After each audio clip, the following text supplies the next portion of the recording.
Picture yourself closing your eyes and standing along a beach 180 million years in the past. The ground under your toes feels toasty from the sun. The atmosphere hangs heavy with moisture, turning each inhalation into a labored effort. To your rear, vast woods of conifers and cycads extend up to peaks that bear no resemblance to anything from your era. Their contours are odd, their outlines bizarre against a heavens devoid of avian life. And right there in the waves ahead, a form breaks the surface, a neck stretching the length of a utility pole, crowned by a skull scarcely larger than that of a horse, attached to a beast as heavy as a dozen elephants. It glides across the coastal waters with a fluidity that defies its enormous bulk. Then, as it swivels to gaze in your direction, it hits you. You're beholding a being your kind won't name until long after its lineage has vanished from the planet for eons. We're talking about the Jurassic era, a stretch of 56 million years in our planet's timeline, running from 201 million years ago, right up to 145 million years ago. For context, the entirety of human society, from ancient Mesopotamian settlements to whatever gadget is in your grasp, spans just the past 10,000 years. That's a mere sliver compared to the Jurassic's 5,600-fold duration. It represented such an immense epoch that entire lineages emerged conquered and faded away inside it, oblivious to the dinosaurs that preceded or succeeded them. This was when dinosaurs evolved from mere holdouts into sovereigns, shifting from obscure beings barely scraping by in a realm ruled by rival reptiles to absolute overlords across every landmass. It marked the era of Colossi, where the mightiest terrestrial creatures in history rumbled the soil with every footfall and craned their necks into the upper branches of woodlands utterly alien to modern eyes. Brachiosaurus, Diplodocus, Apatosaurus, terms now emblematic of dinosaurs themselves, all roamed during the Jurassic. Their frames were so colossal that they demanded groundbreaking physiological adaptations merely to operate. Yet the Jurassic transcended mere scale. It celebrated variety, with life testing out novel shapes and tactics unprecedented in prior times. As behemoths foraged among the lofty branches, plated dinosaurs such as Stegosaurus protected themselves using tail thagomizers sharp enough to shatter skeletons. Out in the seas, reptiles developed into forms akin to future dolphins and whales, long before those mammals appeared. They pursued prey in oceans brimming with organisms that lack any living parallels today. Pterosaurs commanded the airways, their leathery membranes propelling them across terrains where proto-birds were just beginning their aerial experiments. Where Archaeopteryx was making its initial, hesitant strides toward evolving into every finch, raptor, and auk we know now. This planet predated blossoms, meadows, and the flora that shape your sense of the wild. The woodlands were verdant, to be sure, but in hues and textures foreign to you. Cycads resembling fan palms, though unrelated, towering conifers dominating the heights, ginkgos, ferns, and horsetails forming a lush undergrowth that evoked fantasy realms more than contemporary biomes. Still, this environment functioned seamlessly, flourished, and sustained intricate trophic networks, rivaling those of our current world. The Jurassic didn't kick off in glory. It dawned amid disaster, triggered by one of the planet's most devastating mass die-offs. The divide between the Triassic and Jurassic is defined by colossal volcanic outbursts that fractured a supercontinent, coupled with climatic upheavals so extreme that 3/4 of Earth's species simply disappeared. The landscape that arose from this ruin was barren, its habitats unfilled, its ecosystems in ruins.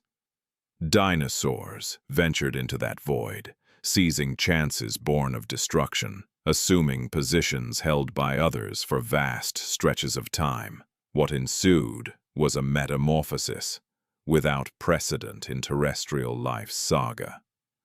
The Jurassic witnessed the ascent of sauropods, those elongated-necked titans destined to claim the title of the biggest land dwellers ever. It beheld the branching out of theropods, the bipedal carnivores varying from man-sized stalkers to supreme hunters that even the titans approached with caution. It featured the development of plated dinosaurs, herd-based plant-eaters, airborne reptiles, an astonishing array of seagoing reptiles, and toward its close, the debut of true birds. All this unfolded on a globe, hotter than ours, more humid across much of its surface, free of polar glaciers and with oceans rising to inundate huge swaths of land. The planet was actively reshaping itself in the Jurassic. Pangaea, the supercontinent that had lorded over the world for more than 100 million years, was ripping asunder. The Atlantic basin was widening, driving the Americas distant from Europe and Africa. Fresh waterways surged into continental interiors, forming expansive shallow seas that later yielded some of the planet's premier fossil troves. Mountain chains uplifted and weathered away. Rivers carved out their paths while weather systems evolved as land masses settled into fresh configurations. Such profound shifts in the planet's structure gave rise to novel living spaces. Separated groups of species spurred adaptive changes that could only emerge in a dynamic environment, far from the constraints of an unchanging globe. The Jurassic era remains forever out of reach for direct exploration. Time travel devices don't exist to transport you back. No mystical gateways exist to usher you into that realm. Yet, traces of the Jurassic endure throughout today's landscape, remains embedded in sedimentary layers, tracks imprinted in long-hardened sediment, whole communities immortalized within solidified earth. Sites like the Morrison Formation across western North America, the Solnhofen limestone in Germany, and the Tendaguru beds in Tanzania serve as portals to that epoch, revealing visions of a youthful alien planet teeming with beings utterly unlike anything alive now. In some respects, the Jurassic lingers on. Each avian species fluttering nearby represents a surviving theropod lineage, tracing straight back to the aerial pioneers of the Jurassic skies. The land masses bear lasting marks from Pangaea's fragmentation. The Atlantic continues expanding by centimeters annually. Ancient relics lie dormant in stone, awaiting discovery. The Jurassic molded the very terrain of your existence, igniting transformations that persist today and bequeathing airs that serenade the dawn chorus daily. We're embarking on an exploration of all three phases of the Jurassic period. Starting with the early Jurassic's rebound from mass die-off, moving to the middle Jurassic's solidification of iconic dinosaur assemblages, and culminating in the late Jurassic's burst of variety before easing into the Cretaceous. We'll observe how disaster sparked possibility, how vacant ecological slots brimmed with vitality, how natural selection toyed with bulk, defenses, wings, and cognition. As the globe transformed, plates drifting, atmospheres altering, we'll track the rise of dinosaurs to supremacy, laying groundwork for the Mesozoic's climactic chapter. The Jurassic didn't launch amid glory. It dawned amid devastation, a wipeout so devastating it reordered global biology and handed dinosaurs the reins of power. An old era crumbled, paving the way for renewal. From the Triasic's ruins, fresh forces poised to ascend. Around 201 million years ago, our planet would strike you as utterly alien. Beyond the rearranged supercontinents or altered weather, the ruling beasts were forms destined for total erasure, surviving only as enigmatic remnants in stone. The closing Triassic hosted pseudo-Suchians as Earth's overlords, crocodile kin that had radiated into bizarre adaptations. Certain varieties strode bipedally akin to dinosaurs. Others lumbered as tank-like plant-eaters rivaling rhinos in scale. Additional types dashed as group hunters over prehistoric wetlands. For dozens of millions of years, these dominated land domains, thriving in multiplicity and stability within their niches. Dinosaurs coexisted then, yet as minor figures, typically modest in stature, claiming overlooked territories the pseudo-Suchians ignored. Primitive dinosaurs lurked on the periphery, enduring unwittingly, persisting with no hint that endurance alone would define the forthcoming trials. Amid the seas, aquatic reptiles had proliferated into oddities, matching terrestrial weirdness.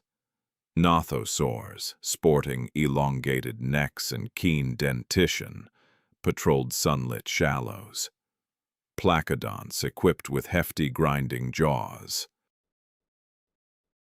devoured mollusks along shorelines.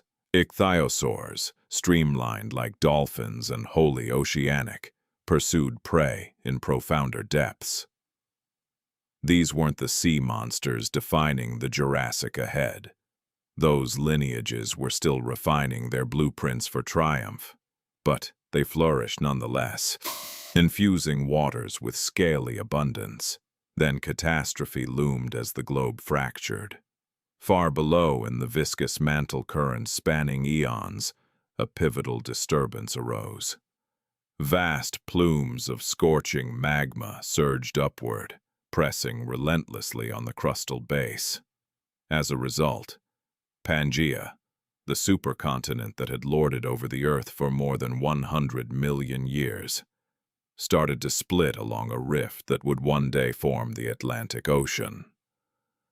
The eastern edge of what we now call North America began drifting apart from the northwestern shores of modern Africa. In that widening chasm, the planet's molten depths gained a release. What followed was the Central Atlantic Magmatic Province, or CAMP, a disaster of unimaginable proportions. This went far beyond a lone volcano blowing its top. Instead, vast swaths of the Earth's surface spewed forth magma for hundreds of thousands of years, forming flood basalts that blanketed regions the size of multiple present-day nations. The sheer amount of lava unleashed ranged from 2 to 6 million cubic kilometers, sufficient to submerge the whole contiguous United States beneath over 200 meters of solidified rock. These outpourings occurred in waves, 4 major phases unfolding over about 600,000 years.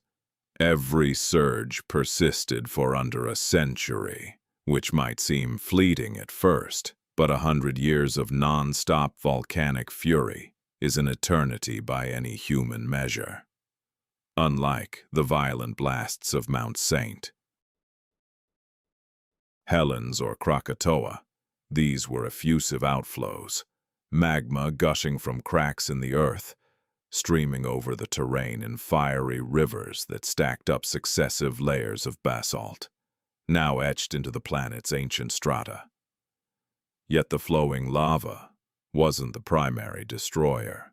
The real devastation stemmed from the gases that escaped alongside it. Carbon dioxide and sulfur dioxide billowed out in volumes that reshaped the air and weather patterns worldwide. The figures are mind-boggling. Recent calculations indicate camp volcanism pumped roughly 100,000 gigatons of carbon dioxide skyward. For context, humanity has emitted around 2,000 gigatons since industrialization, a load that's already driving notable global heating. Camp dwarfed that by a factor of 50, all crammed into a geologically hasty window. That carbon buildup triggered a vicious greenhouse spiral. Worldwide heat levels surged by 10 to 15 degrees Celsius. Nor was this a slow creep allowing life to adjust across eons. It struck swiftly in geological terms, unfolding across mere thousands of years instead of millions. Sweltering zones turned lethal for countless creatures. Heat-vulnerable wildlife faced habitats pushing past their biological thresholds. Vegetation battled scorching conditions and erratic precipitation, shifts from the climatic upheaval. Still, carbon dioxide's heat-trapping impact builds gradually, and in the interim, sulfur dioxide wrought swift havoc. Once lofted high into the sky, it mingled with moisture to form sulfate aerosols, minuscule droplets that bounced sunlight away from Earth. This sparked volcanic winters, where a sulfate veil dulled the sun and sent temperatures crashing. Such chills could drag on for years or decades following each eruption burst, hurling habitats into wild oscillations of blistering warmth and abrupt freezes. The seas endured their parallel nightmare. Carbon dioxide seeped into the water, spawning carbonic acid that drove down ocean pH across the globe. This acidification crippled or outright prevented shell and skeleton building in myriad sea dwellers dependent on calcium carbonate. Vibrant coral systems, needing steady chemistry to flourish, crumbled away. Ammonites, those coiled cephalopods that had prospered for eons, suffered enormous losses. Anything relying on calcified defenses or structures grappled with dire odds in the souring depths.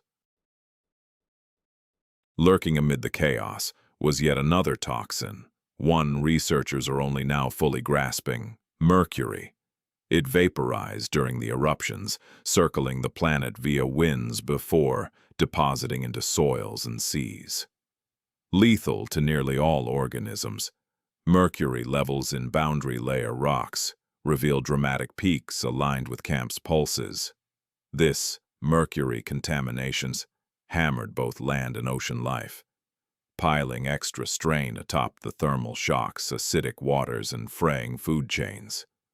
The ensuing mass extinction ranks among the planet's most severe. About 76% of species vanished from land and water alike. Far from a drawn-out erosion spanning millions of years, this cataclysm erupted across tens of thousands, an eye blink in deep time, yet an age by our reckoning. Whole biomes toppled, trophic networks unraveled. The Triasic's reigning land dwellers, the pseudo-Suchians that had held sway, faced near-total ruin. The massive land-dwelling pseudo-Suchians, including those tough-shelled plant-eaters, the two-legged hunters, and the wide variety of shapes that defined the late Triassic environments, all perished, niches in the ecosystem that evolution had meticulously shaped over millions of years now lay abandoned. Out in the seas, nothosaurs faded away. Placodonts vanished entirely.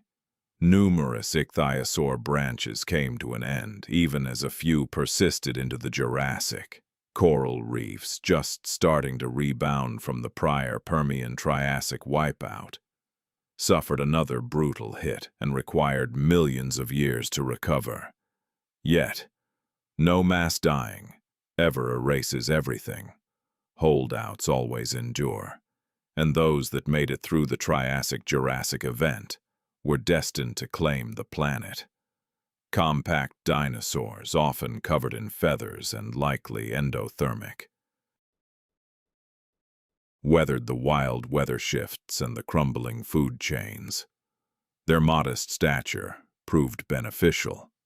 They required minimal sustenance, could hide from harsh conditions with ease, and reproduced quickly enough to evolve rapidly. A number of these primitive dinosaurs burrowed, digging safe havens below ground where swings in temperature were milder, letting them hunker down during the fiercest volcanic chills. Primitive mammals, already tiny, night-active, and skilled at scraping by on the fringes of habitats, pulled through too. They'd lurked in the background prior to the disaster, and that's where they stayed. Still, they outlasted the forces that doomed countless others. Turtles endured, thanks to their protective casings and the knack for dialing down their metabolic rates to tough out ordeals that felled hardier creatures. A handful of sea reptiles endured as well, especially select ichthyosaur lines and the first plesiosaurs, which later exploded in variety during the Jurassic. Then some 201 million years ago, the volcanic outburst ceased, skies gradually cleared up, climate extremes eased off, marine acidity began inching back to balanced levels. The planet shifted into the early Jurassic phase. It was a realm full of open slots, deserted realms, and chances for the remnants to branch out into designs and habits impossible, while the late Triassic crowds still filled those spots. The die-off showed no justice. It spared no one based on merit or prowess. Plenty of doomed pseudo-Suchians had been triumphant and finely tuned species flourishing for eons. Their downfall signaled no flaw in their lineage. It highlighted how outside disasters ignore fitness or achievements. The camp eruptions spawned such harsh scenarios that hanging on hinged as much on luck as on capability. In that random draw, dinosaurs lucked out, not due to inherent superiority, but because their features happened to suit that specific turmoil. The outcome held true, no matter the cause. Dinosaurs persisted. The ruling pseudo-Suchians didn't. In the ensuing early Jurassic, dinosaurs moved into the emptied ecological positions. They spread out, enlarged, tested fresh anatomies and tactics.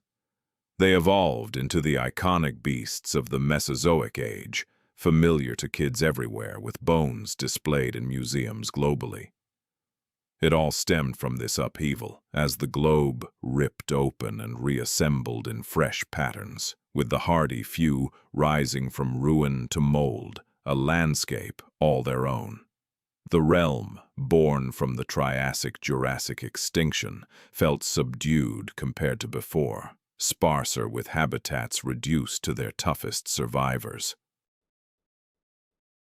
The early Jurassic, stretching from 201 million years ago to roughly 175 million years ago, marked a recovery era where the holdouts occupied the open slots from the die-off and organisms tested novel shapes amid terrains, still healing from the chaos. Conditions in the initial early Jurassic stayed erratic, bearing the scars of the camp blasts long after the lava flows halted. From 199 to 183 million years ago, our planet went through the early Jurassic cool interval, when worldwide temperatures dipped below late Triassic peaks and below future Jurassic highs. This fell short of a true ice age like today's. No lasting polar ice sheets formed, but it grew chilly enough for hints of short-lived freezing at extreme latitudes, a point some experts question. In all likelihood, the chill stemmed from the extinction's fallout as the eruptions scrambled atmospheric flows and sea currents. Storms and seasons shifted from their old rhythms.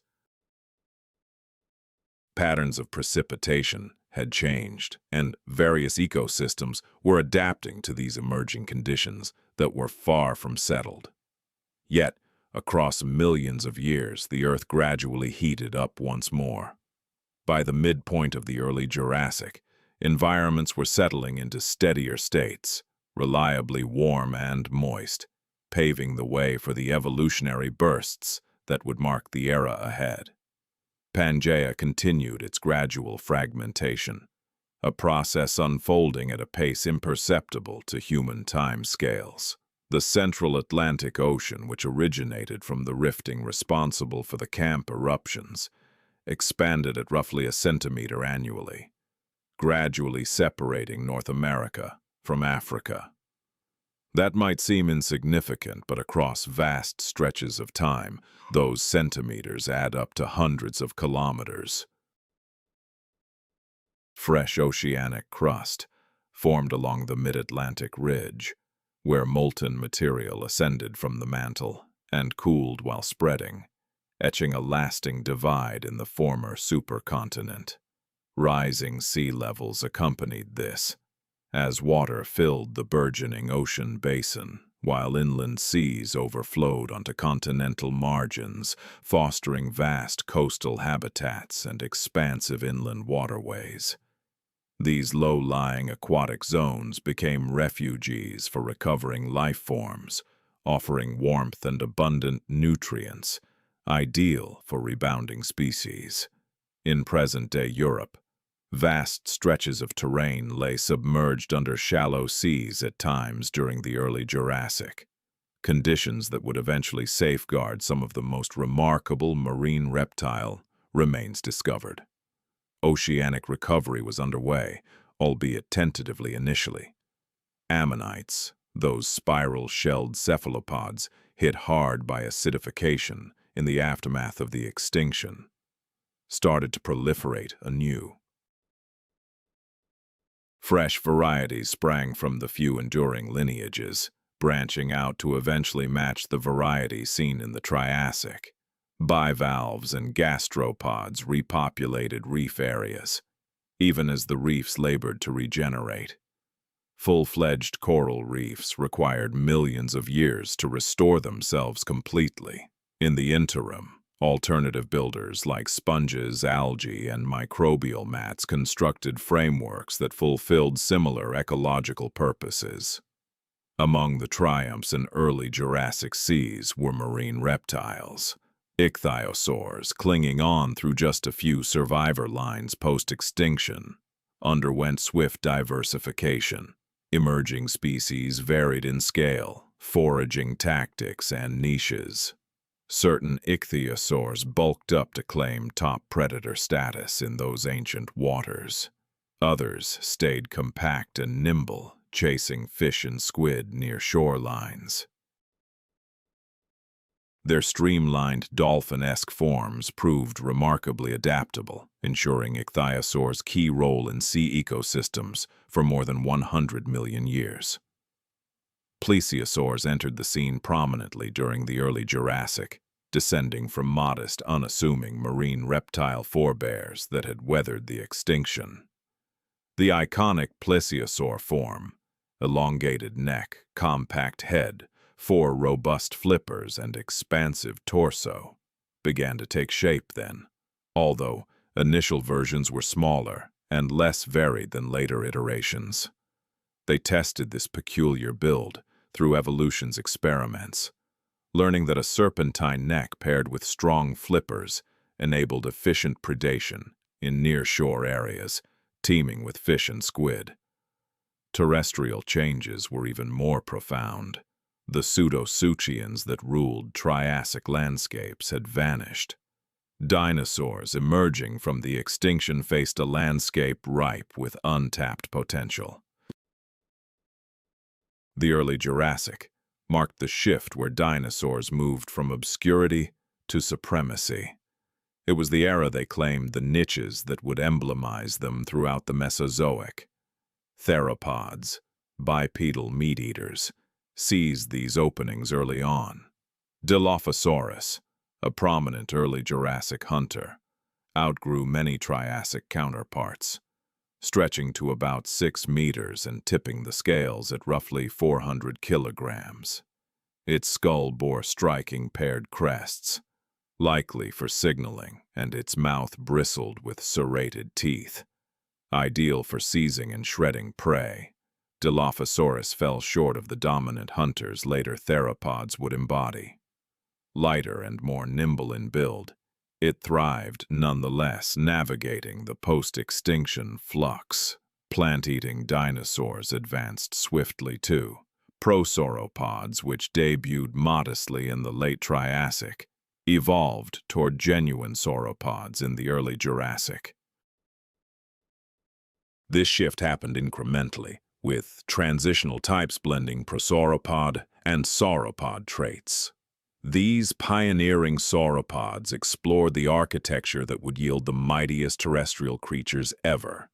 They featured elongated necks, sturdy pillar-like limbs, and heads that were quite small in comparison to their overall bulk, although they hadn't yet achieved enormous scales. During the early Jurassic, these sauropods were sizable for their era, typically measuring 10 to 15 meters in length, yet they paled in comparison to the behemoths that would follow. The woodlands where these dinosaurs roamed differed from today's forests in more than just the lack of recognizable creatures. Flowering plants were still absent. Angiosperms wouldn't appear for another 70 or 80 million years. In their place, the landscape was ruled by gymnosperms, seed-bearing plants without blossoms or protective fruits. Conifers abounded, including some that rose as lofty trees, forming layered canopies much like those in contemporary woodlands. Cycads, resembling palms but not truly related, thrived in the undergrowth and sunnier spots. Ginkgos, now reduced to a lone species safeguarded by people, were then varied and abundant, especially in cooler northern regions where the climate favored them. Ferns carpeted the ground level, with certain varieties as tree ferns reaching several meters high, establishing a secondary canopy under the conifers. Horsetails, those ancient kin to ferns, flourished in moist zones near rivers and in boggy terrain. The result was a verdant, thriving expanse in damper locales. Structurally reminiscent of modern woods but built from wholly unfamiliar flora. Strolling through an early Jurassic forest, you'd instantly identify it as such, grasping the ideas of towering trees, layered understories, and shaded floors. Yet none of the specific plants would seem familiar. Without blooms or fruits, the scene would feel otherworldly, even amid its recognizable layout. This plant life was rebounding from the mass extinction, much like the fauna, though recovery lagged in certain spots. Regions scarred by eruptions or harsh weather shifts needed ages to regreen. The resulting flora assemblages often diverged from pre-extinction versions, with new species taking the lead and fresh ecosystems emerging. Such shifts in greenery cascaded through food chains, influencing which plant eaters could flourish and, in turn, which carnivores had reliable quarry.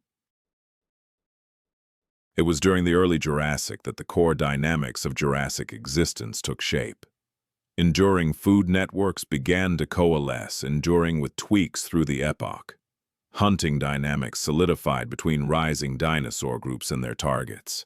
Grazers evolved to handle particular vegetation, refining jaws and guts for grinding resilient gymnosperm leaves. Foundations were laid for the mid and late Jurassic, when these trends would peak, unleashing a surge in dinosaur variety. Yet the era's true significance lay in dinosaurs demonstrating they weren't mere holdouts, but supreme land-dwellers. The catastrophe had opened doors, and they charged through, colonizing land masses, branching into novel shapes, scaling up and honing specialties. As the early Jurassic closed, dinosaurs' supremacy over terrestrial realms was undeniable. The Pseudo-Suchian era had vanished, ushering in the genuine dinosaur dominion. Even the biggest beasts of that time were dwarfs next to the emerging titans, the colossal sauropods that would etch the Jurassic's iconic silhouette in collective memory. Sauropods hold an inherent wonder that transcends their scale, probing biology's outer edges. These creatures matched the mass of 10 to 15 African elephants, loomed as high as a four-story edifice, and spanned from snout to tail the span of a basketball court. All on solid ground where gravity drags unyieldingly and every bit of weight demands leg support, muscle drive, and a vascular network pumping fluid along necks that reach skyward like living girders. For more than a century, paleontologists have pondered a deceptively straightforward query with labyrinthine answers. How did sauropods grow so immense? What blend of biological advances and ecological factors enabled sizes eclipsing all other terrestrial walkers? Scales that even peak land mammals, such as Paraceratherium, that prehistoric rhinokin topping 5 meters at the shoulder, couldn't rival. The explanation isn't one epiphany, but a convergence of tweaks, each dissolving a barrier that capped growth in other branches. Evolution seldom conjures bold leaps from thin air. Typically, evolution assembles fixes by combining existing components, adapting prior structures to serve fresh purposes. Sauropods stand out as a prime case of this evolutionary improvisation. Consider their breathing apparatus first. Today's birds, direct heirs to theropod dinosaurs, feature a respiratory setup unlike your own. Rather than expandable lungs working like bellows, avian lungs stay fixed and linked to an array of air sacs that spread across the body, including inside the bones. As a bird inhales and exhales, air passes unidirectionally through the lungs, with the sacs functioning as storage and pumping units to keep oxygen-rich air steadily flowing over the breathing tissues. This setup outperforms the mammalian one, pulling more oxygen per breath and enabling birds to thrive at elevations that would challenge mammals. Sauropods possess this identical mechanism, passed down from their dinosaur forebears well before, achieving enormous proportions. Proof lies in their fossils, which display matching pneumatic traits, cavities tied to air sacs akin to those in bird frames. Consequently, sauropods could handle oxygen more effectively than a comparably sized mammal. For a creature tipping the scales at 50 tons or beyond, such efficiency proves vital. The energy needs for hauling that bulk are immense, and a system maximizing oxygen yield per inhalation offers a key edge. Beyond aiding respiration, those air-filled bones lighten the load without compromising durability. It's like the design behind lightweight yet robust aluminum in airplanes. A sauropod's vertebra could rival a dining chair in scale, yet most of its core was airspace instead of dense bone. The remaining bony elements formed targeted supports, beams and braces placed strategically at high-stress zones with voids filling the rest. This air-infused design could slash skeletal mass by 50% or greater versus a fully solid equivalent. So a 50-ton sauropod wasn't lugging a 10-ton frame, but closer to 5 tons of ventilated bone. Those lightened pounds added up over countless vertebrae and ribs, enabling the feasibility of such colossal builds. Next, examine the neck, an astonishing feature that in certain kinds extended 8 or 9 meters from shoulders to head. These elongated necks granted reach to foliage beyond other plant eaters, letting sauropods forage in treetops from a grounded stance and conserving effort in resource gathering. Yet such lengths posed structural hurdles. The greater the distance from the body's balance point to the head, the more torque it applies, demanding robust neck musculature and spine reinforcement to avoid collapse. Sauropods address this in part via those lightweight pneumatic vertebrae, and in part through vertebral redesigns. Neck bones weren't mere tubes piled high.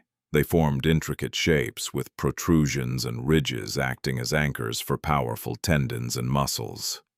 Certain vertebrae boasted extended neural arches towering over the spinal canal, offering pull points for upright holding muscles. Others featured intricately carved faces that meshed with neighbors, restricting bends in risky ways while bolstering steadiness. Discussions persist on sauropod neck positions, horizontal, upright, or hybrid, but experts largely agree. Postures differed across types. Brachiosaurus, with its compact torso and extended forelimbs, appears built for a sharp upward tilt, probing treetops giraffe-style. Diplodocus, sporting an ultra-lengthy tail and leveler stance, likely kept its neck more level, swinging it laterally to nibble ground-level plants. Varied forms, varied poses, varied diets, all tied by the core idea of leveraging a lengthy neck for smart foraging. Still, all that intake required handling, and sauropods used an approach that might seem odd at first glance until you factor in the energy math. They skipped chewing. Their teeth were basic spikes or spoons for snipping plants, lacking the elaborate molars of cattle or equines. Vegetation traveled straight from jaws to gut with little alteration, where the stomach took charge. Employing gastroliths, ingested rocks to pulverize fibers and microbes to digest and dismantle cellulose. Consequently, sauropods were able to consume food rapidly, handling vast quantities of plant matter without wasting time on extensive mastication. Today's elephants devote up to 16 hours daily to foraging, meticulously grinding their meals prior to gulping them down. In contrast, a sauropod likely obtained equivalent nourishment more swiftly, simply by snipping and ingesting foliage while relying on its gut to manage the breakdown. Such efficiency allowed more hours for alternative pursuits and lowered the overall energy demands of sustenance, factors that bolstered the feasibility of their immense proportions. These creatures' dentition eroded swiftly from relentless shearing against tough greens, yet they regenerated replacements ceaselessly over their lifetimes. Research on dental turnover reveals striking differences among types. The smaller Nigosaurus, for instance, swapped out every tooth roughly every 14 days, generating fresh ones at a pace that borders on unbelievable, though it becomes clear when considering that failure to do so would mean famine as eroded dentition impaired effective foraging. Diplodocus renewed its teeth around every 35 days, while Camarasaurus required about 62 days. Nonetheless, a pace vastly outstripping that of mammals. This perpetual renewal ensured sauropods maintained effective chewers regardless of dietary grit or the speed of wear on singles. Their plant-based fare played an essential role too. Vegetation packs energy less compactly than flesh, compelling herbivores to ingest greater volumes than comparably sized meat-eaters. Yet flora proliferates more readily and can be gathered en masse with ease. A hunter must stalk, chase, battle, and hazard wounds for each repast. A grazer merely ambles to the nearest greenery and begins.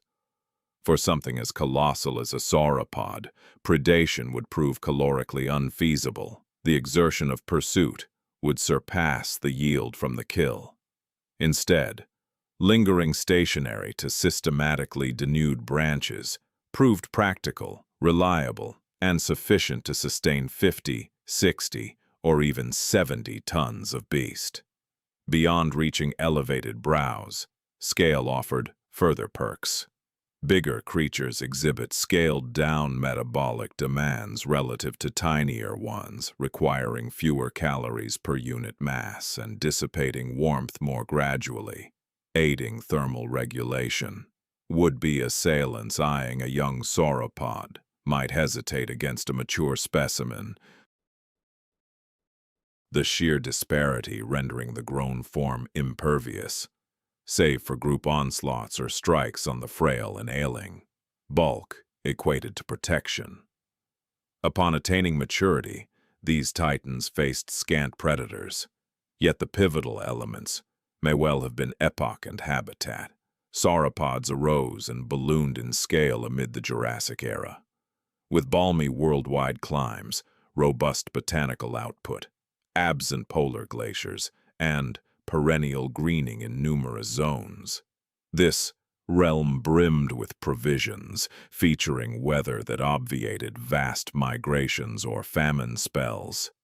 Such surroundings fostered outsized forms in manners that sterner environs could not, supplying the core abundance to nourish beasts devouring hundreds of kilograms of greens daily.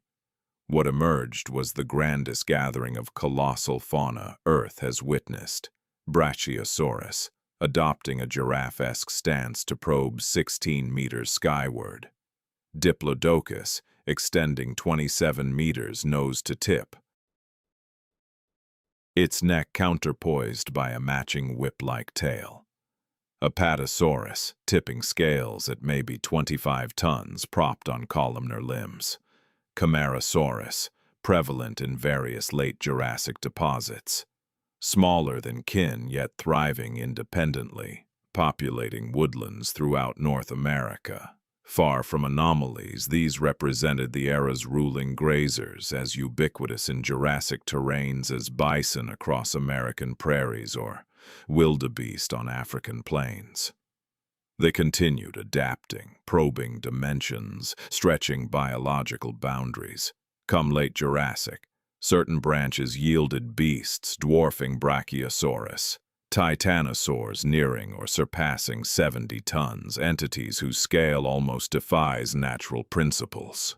Still, those behemoths rested upon groundwork established in mid and late Jurassic phases.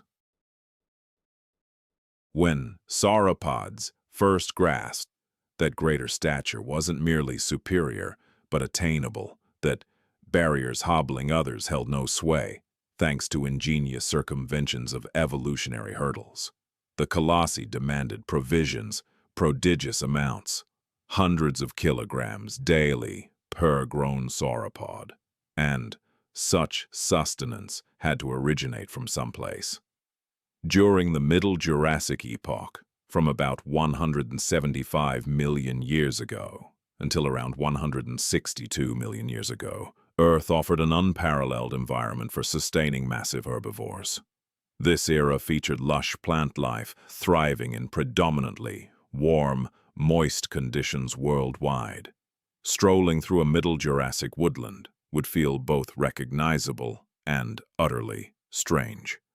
You'd grasp the idea of a forest with its layered canopy, undergrowth, and ground level. You'd spot towering trees reaching for the sun, while shorter flora vied for room below. The overall setup of this habitat would click for you, yet no plant type would look familiar. No blossoms in sight, no fruits dangling from limbs. That's because the flowering plants known as angiosperms, which encompass roses, oaks, grasses, and more, hadn't appeared yet. Instead, the Middle Jurassic realm belonged to gymnosperms, plants with exposed seeds that didn't rely on flowers or protective fruits for reproduction.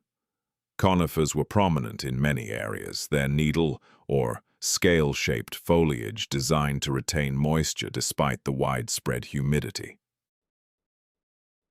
Certain conifers, linked back to today's pines and araucarias, their fundamental forms identifiable, even if the exact varieties were exclusive to the Jurassic.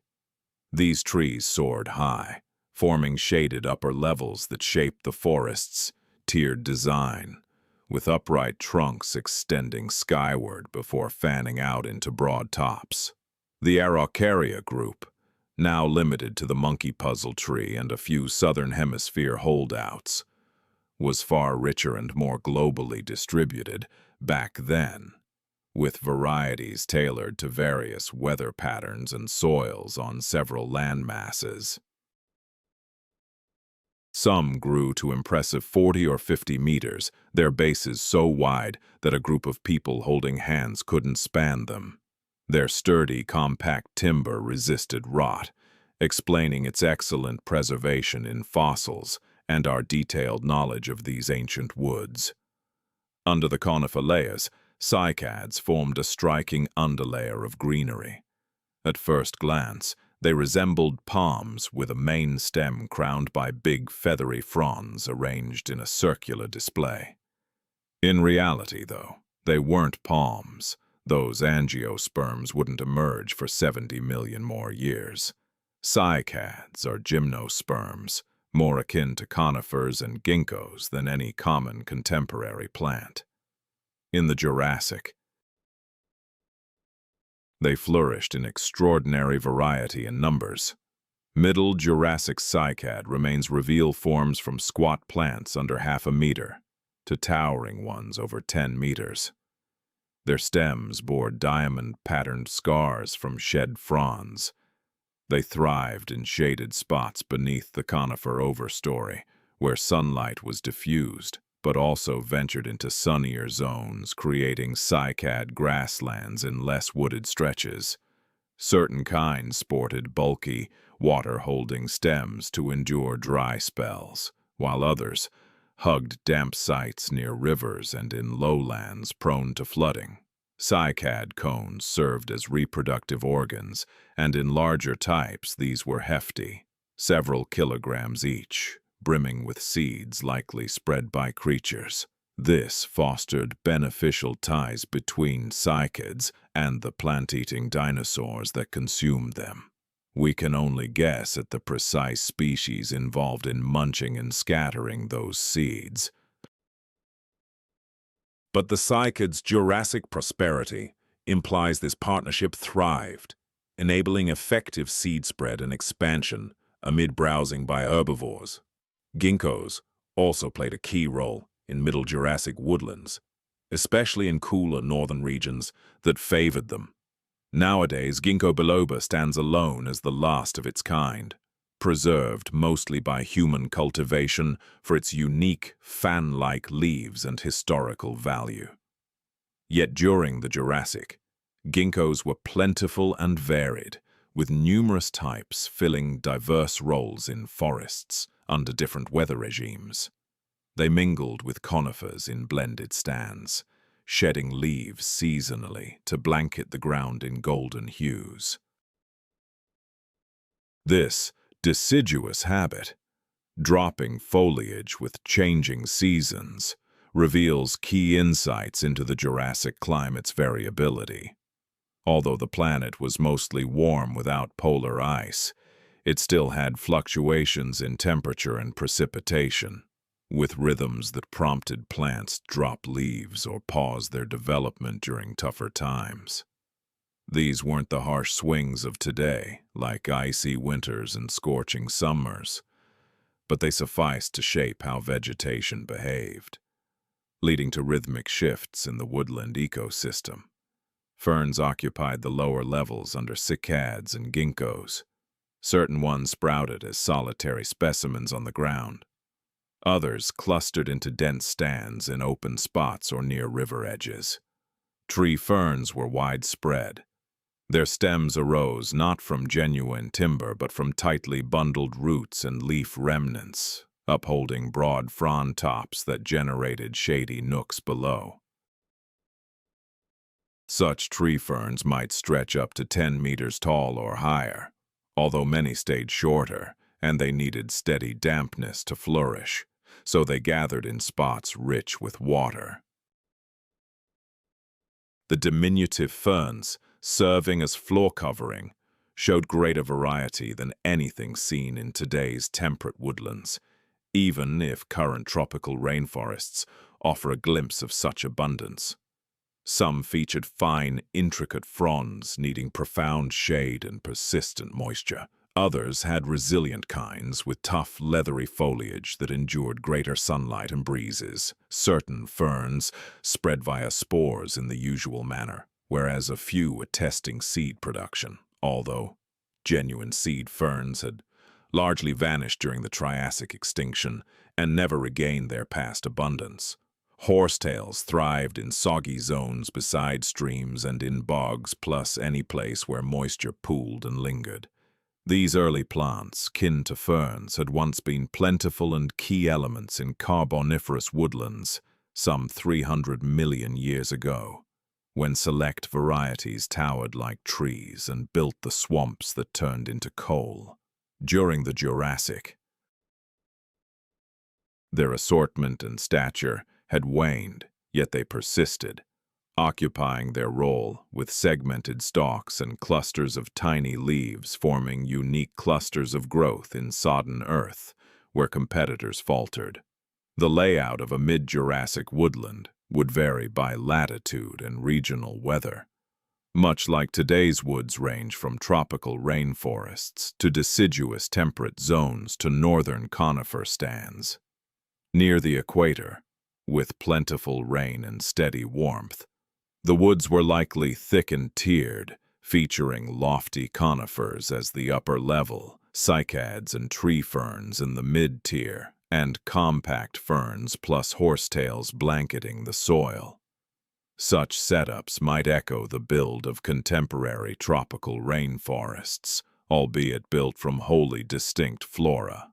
Farther from the equator, amid greater temperature shifts and possibly variable rain, the woods were apt to be more sparse, led by conifers and ginkgos with sparser ground-level plants.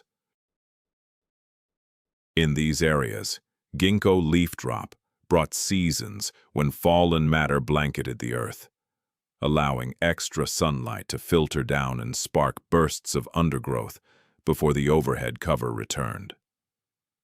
In arid zones distant from shores and big waterways, plant life was thinner, creating what paleobotanists term fern savannas, expansive areas ruled by ferns and short plants, dotted with lone trees offering sporadic shelter instead of unbroken woods.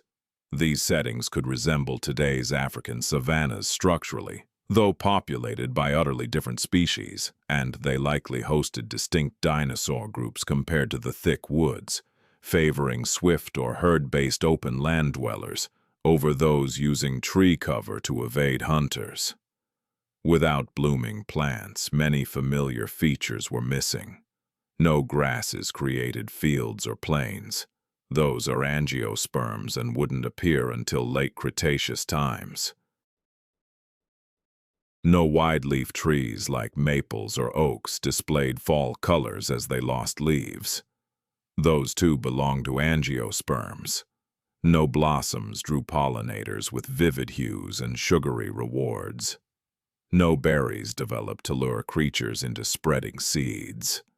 The mutual evolution tying blooming plants to bugs or angiosperms to birds or fruits to mammals was yet to start. Pollination in Jurassic woods relied chiefly on breezes as conifers, cycads, and ginkgos dispersed pollen airborne, depending on winds to transport grains to fertile cones or features on fellow plants. This method proved quite costly in energy. To guarantee success, plants needed to generate vast amounts of pollen so that at least a portion would arrive at its target. Yet this method proved effective, sustaining the varied woodlands of the Jurassic that nourished the dinosaurs. Without blooms, insect societies took on a distinct character. Honeybees were still to come, as they rely on harvesting nectar and pollen specifically from blossoms. Moths and butterflies were either missing or emerging in their earliest, simplest versions, given that their larval stages usually depend on flowering species for sustenance. Rather, The bugs inhabiting those Jurassic woodlands consisted of beetles, early flies, roaches, and various other types that subsisted on needle-like leaves from gymnosperms, rotting vegetation, or fellow bugs. The droning, vibrant audio of a Jurassic woodland would differ markedly from today's. Devoid of the buzzing bees, fluttering butterflies, and numerous other pollinators that formed the summer hum in your surroundings. Such plant life bolstered herds of plant munchers, far surpassing any in the current era. Sauropods, the colossal long-necked behemoths, demanded huge volumes of greenery just to keep going. There, not merely persisting but flourishing and branching out, indicates the mid-Jurassic environment yielded plenty to fulfill those demands. Woodlands bounced back swiftly, following grazing.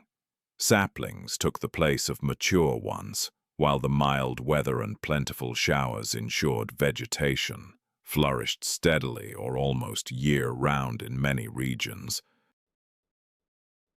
offering reliable nourishment instead of compelling grazers to roam or face extended shortages. The greenery differed chemically from what grows now. Leaves from gymnosperms are generally harsher than those of angiosperms, packed with tough elements such as lignin and poorer in straightforward proteins or sugars. Consequently, plant eaters processed greater volumes to glean equivalent calories, requiring gut setups adept at dismantling stubborn fibers. Sauropods managed this via extended digestion periods, microbial vats that fermented cellulose, and the crushing of stomach stones that mashed greenery into fine bits for easier bacterial breakdown. These woodlands also generated massive heaps of biomass, dropping as fallen foliage, limbs, and later whole trunks. Such buildup,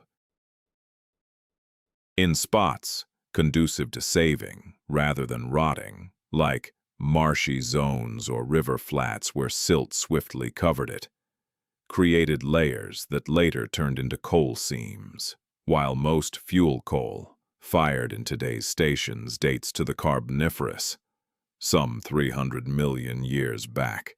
Jurassic seams persist too. Proof of how those old groves outpaced rot in piling up biomass. The mid-Jurassic realm offered herbivores a haven, though an odd one judged by contemporary measures. A place lacking any notion of petals or produce, where the canopy held green hues yet strangely alien. The foliage sustaining those titans so diverged from present-day growth that a botanist flung into the past would falter in sorting them with known labels. Still, it succeeded. It upheld networks as intricate and bountiful as any since, sustaining beasts bigger than any to tread soil before or beyond. Lacking angiosperms posed no drawback. It merely represented another scheme for harnessing sunlight, developing, and multiplying. Across the Jurassic's full 56 million years, it stood as the sole approach, the standard for land-based flora, thriving, plentiful, and fully sufficient for the era of Colossi. Plentiful greenery breeds plentiful grazers, and teeming grazers naturally draw hunters. That mid-Jurassic landscape, blanketed in cycads and conifers that upheld throngs of huge sauropods alongside lesser browsers, likewise hosted a broadening array of theropods, the two-legged meat-eaters, spanning from fowl-sized creatures to top hunters, felling quarry far outweighing themselves. Theropods ranked among nature's top triumphs in hunting, a framework so potent it endured beyond 160 million years and spawned avians, implying theropods endure, never truly vanishing. They linger on, nibbling grains in your yard, gliding along shores and chorusing from branches at dawn. Yet, during the Jurassic, predation defined them above all. During the Middle and Late Jurassic epochs, These creatures achieved an extraordinary level of variety and adaptation that surpassed anything until the Cretaceous era gave rise to tyrannosaurs and their relatives. The fundamental theropod design had taken shape well before the Jurassic started, emerging in the Triassic when dinosaurs were still minor players vying with fellow reptiles for survival niches. Bipedal movement, striding on just 2 legs instead of 4, liberated the front limbs for tasks like seizing, handling, or assaulting. A lengthy tail offset the mass of the torso and skull, helping the creature stay steady during rapid dashes or sudden turns. The head was notably big in proportion to the body, with jaws packed with serrated teeth, suited music for slashing and ripping meat, not chewing vegetation. Such traits linked every theropod, whether tiny or enormous, primitive, or the avian descendants that arose later. Yet inside this core blueprint, natural selection tested countless modifications, yielding theropods tailored to music-varied quarry, diverse pursuit methods, and shifting habitats. Diversification surged in the Middle Jurassic as theropod branches honed in on niches and delved into the broad potential of 2-legged hunters amid worlds ruled by plant-eating giants. Come the late Jurassic, Allosaurus fragilis stood out as the premier predator, a staple in scientific study and media alike, the top hunter of the sauropod-dominated age. Allosaurus didn't claim the title of biggest theropod, ever. That went to successors like Spinosaurus or Tyrannosaurus. Still, in its era and locale, it excelled, thriving as the chief meat-eater across late Jurassic North America, and likely beyond. A full-grown Allosaurus, stretched from about 8 to 9 meters snout to tail end, with outliers nearing 10 meters. Body mass guesses differ based on the build you envision, but experts generally agree on 1 to 2 tons, putting it on par with a contemporary white rhino in scale, albeit engineered for wholly opposite roles. If the rhino resembles an armored battering ram for mass and protection, Allosaurus evoked a swift dagger crafted for velocity and devastating blows. Its head served as the lethal instrument, masterfully built for the job. Expansive gaps in the cranium lightened the load while preserving durability. Music. The mouth could gape nearly 90 degrees, enabling huge chomps into targets. As befits a supreme hunter, its teeth numbered in the dozens, edged like stake blades on leading and trailing sides, with a rearward hook to lock bites in place. Unlike a tyrannosaur's, these weren't for smashing skeletons. They functioned as exact scalpels, carving gashes that drained victims' strength through hemorrhage, even if the first strike fell short of fatal. Debates swirl around the skull's anatomy and what it meant for Allosaurus's killing style. The classic idea pictures it clamping down and clinging, leveraging fangs for hold while rear legs and bulk yanked the victim off balance.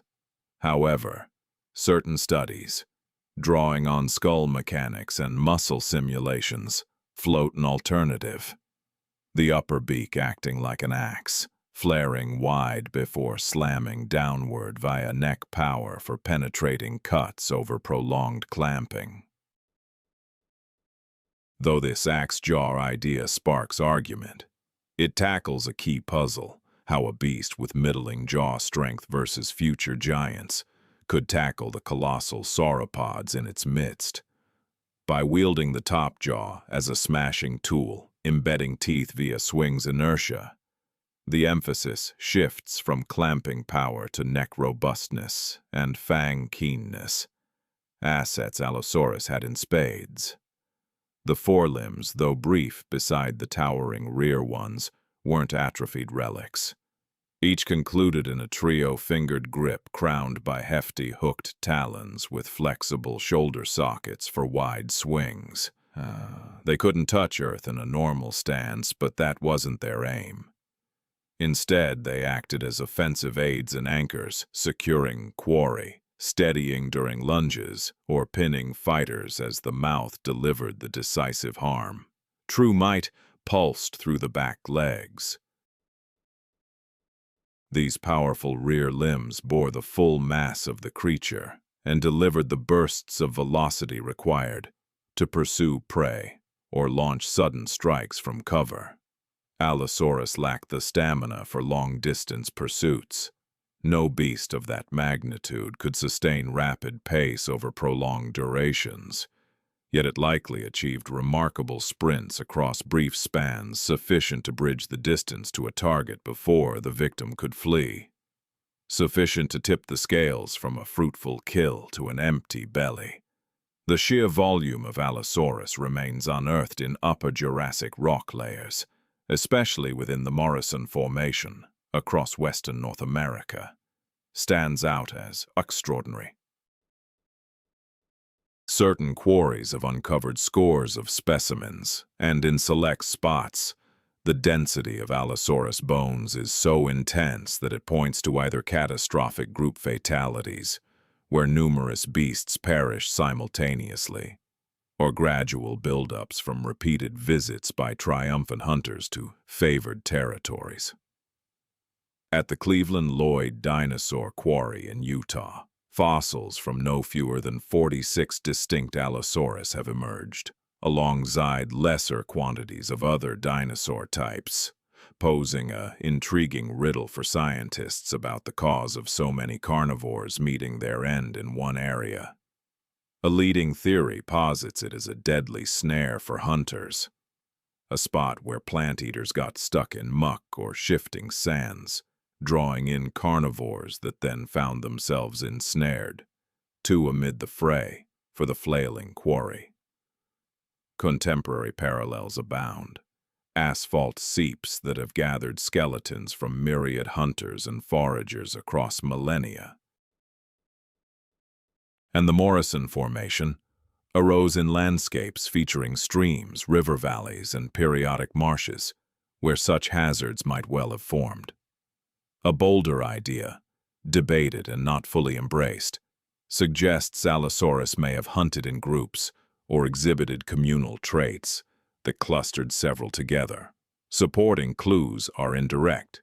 Trackways potentially depicting bands of theropods traveling as one, bone beds with clustered deaths, but compelling enough that plenty of experts view social tendencies as feasible for Allosaurus, even without ironclad fossil confirmation.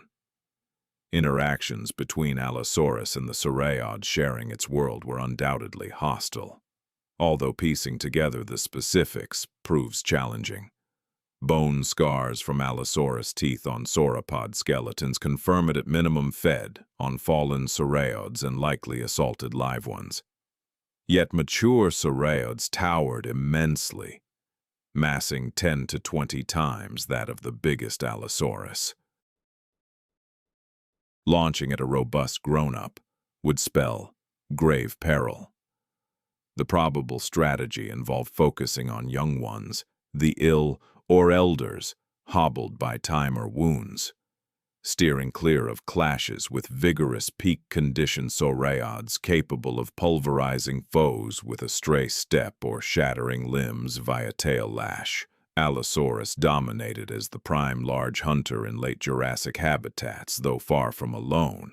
Ceratosaurus nasicornis shared North American turf with it, distinguished by the striking nasal horn and a stockier, broader frame relative to Allosaurus. On average, Ceratosaurus measured a bit shorter, around 6 to 7 meters, and tipping the scales at roughly half a metric ton. Yet it thrived independently, securing its own role that enabled survival beside the more prevalent Allosaurus.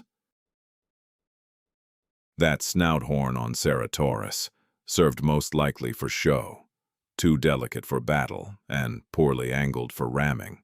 but it rendered the creature unmistakable to kin and may have aided in mating displays or identifying peers. Ceratosaurus possessed greater bend in its torso and tail compared to Allosaurus, hinting at stronger swimming prowess, perhaps favoring watery realms to snag fish or water-dwelling lizards beyond land-based game. Tovosaurus loomed as the behemoth of Morrison theropods, nearing 10 meters and potentially exceeding 2 tons, rivaling Allosaurus in scale, but with an even burlier frame. Tevosaurus hailed from a separate theropod branch, the megalosaurs. Fossil scarcity implies it was rarer than Allosaurus, perhaps due to its bulk demanding narrower habitats or vaster ranges for sustenance. These mighty theropods, Allosaurus, Ceratosaurus, Tevosaurus, reigned as summit carnivores, unchallenged at the food chain's peak, save maybe by rivals among themselves. Yet, Jurassic predator guilds extended beyond them. Medium-sized theropods, such as Martiosaurus, which belong to smaller groups whose remains appear less frequently in the fossil record, yet played crucial ecological roles. Acted as pursuers of mid-sized prey, they focused on ornithopods and similar herbivores that were often too nimble or diminutive to attract the attention of top predators on a regular basis. Smaller theropods also roamed these landscapes, creatures comparable in stature to dogs or even tinier, agile pursuers that targeted insects and minor vertebrates, filling niches akin to those of today's foxes or diminutive felines. Such beings are underrepresented in fossils since delicate bones fossilize far less readily than hefty ones, though their existence is undeniable.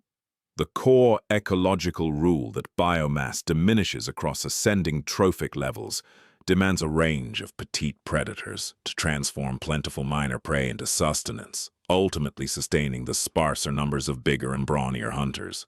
During the Jurassic, certain theropod branches began testing traits that would later evolve into avian features, while the majority of these Jurassic theropods remained staunch carnivores without any signs of aerial ability. Feathers had emerged. Evidence comes from rare Lagerstätten in China, where Jurassic theropod specimens reveal feather imprints. Likely, these served for warmth and visual displays rather than soaring aloft, mirroring how mammalian fur provides insulation and possibly conveys mating or social cues via hues and designs. The thriving of theropods in the Jurassic highlights a key tenet of predatory development. Adaptation branches out amid openings, as the Triassic-Jurassic extinction cleared away the ruling carnivores of the prior epoch. Theropods claimed those positions and then fragmented them further, yielding both specialists and all-rounders.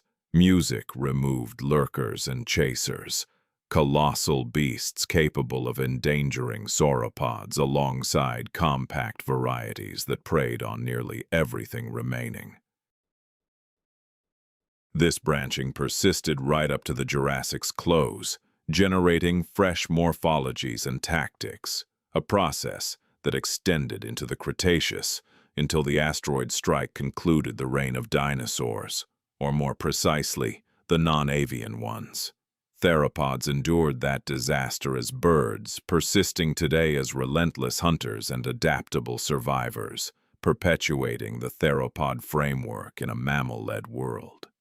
Not every plant-eater depended on sheer bulk for defense, although sauropods ballooned to sizes rendering them almost impervious to attacks in maturity. Fellow herbivores devised alternative safeguards.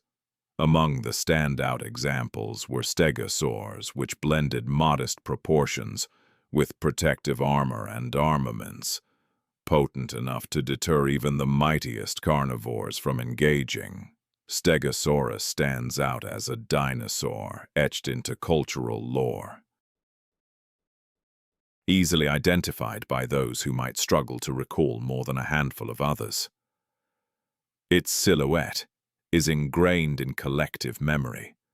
A hefty frame, supported by four sturdy limbs like columns, paired lines of prominent plates extending from neck to tail along the spine, and a tail terminating in four sharp projections grouped together, what experts have endearing termed the thagomizer, a label born from a comic strip, yet embraced in science for its aptness and recall value.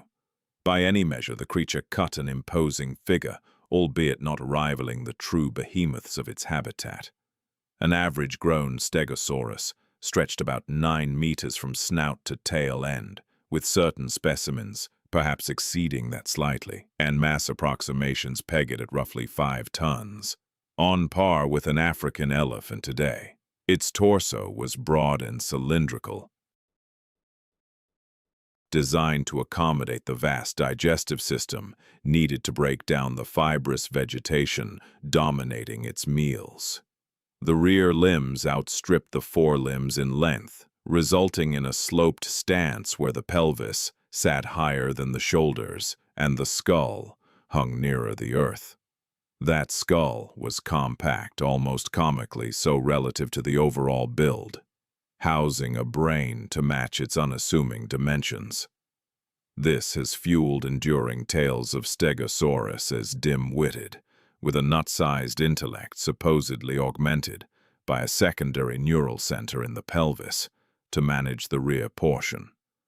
In truth, the situation proves subtler and far less sensational, yet all the more compelling for its accuracy.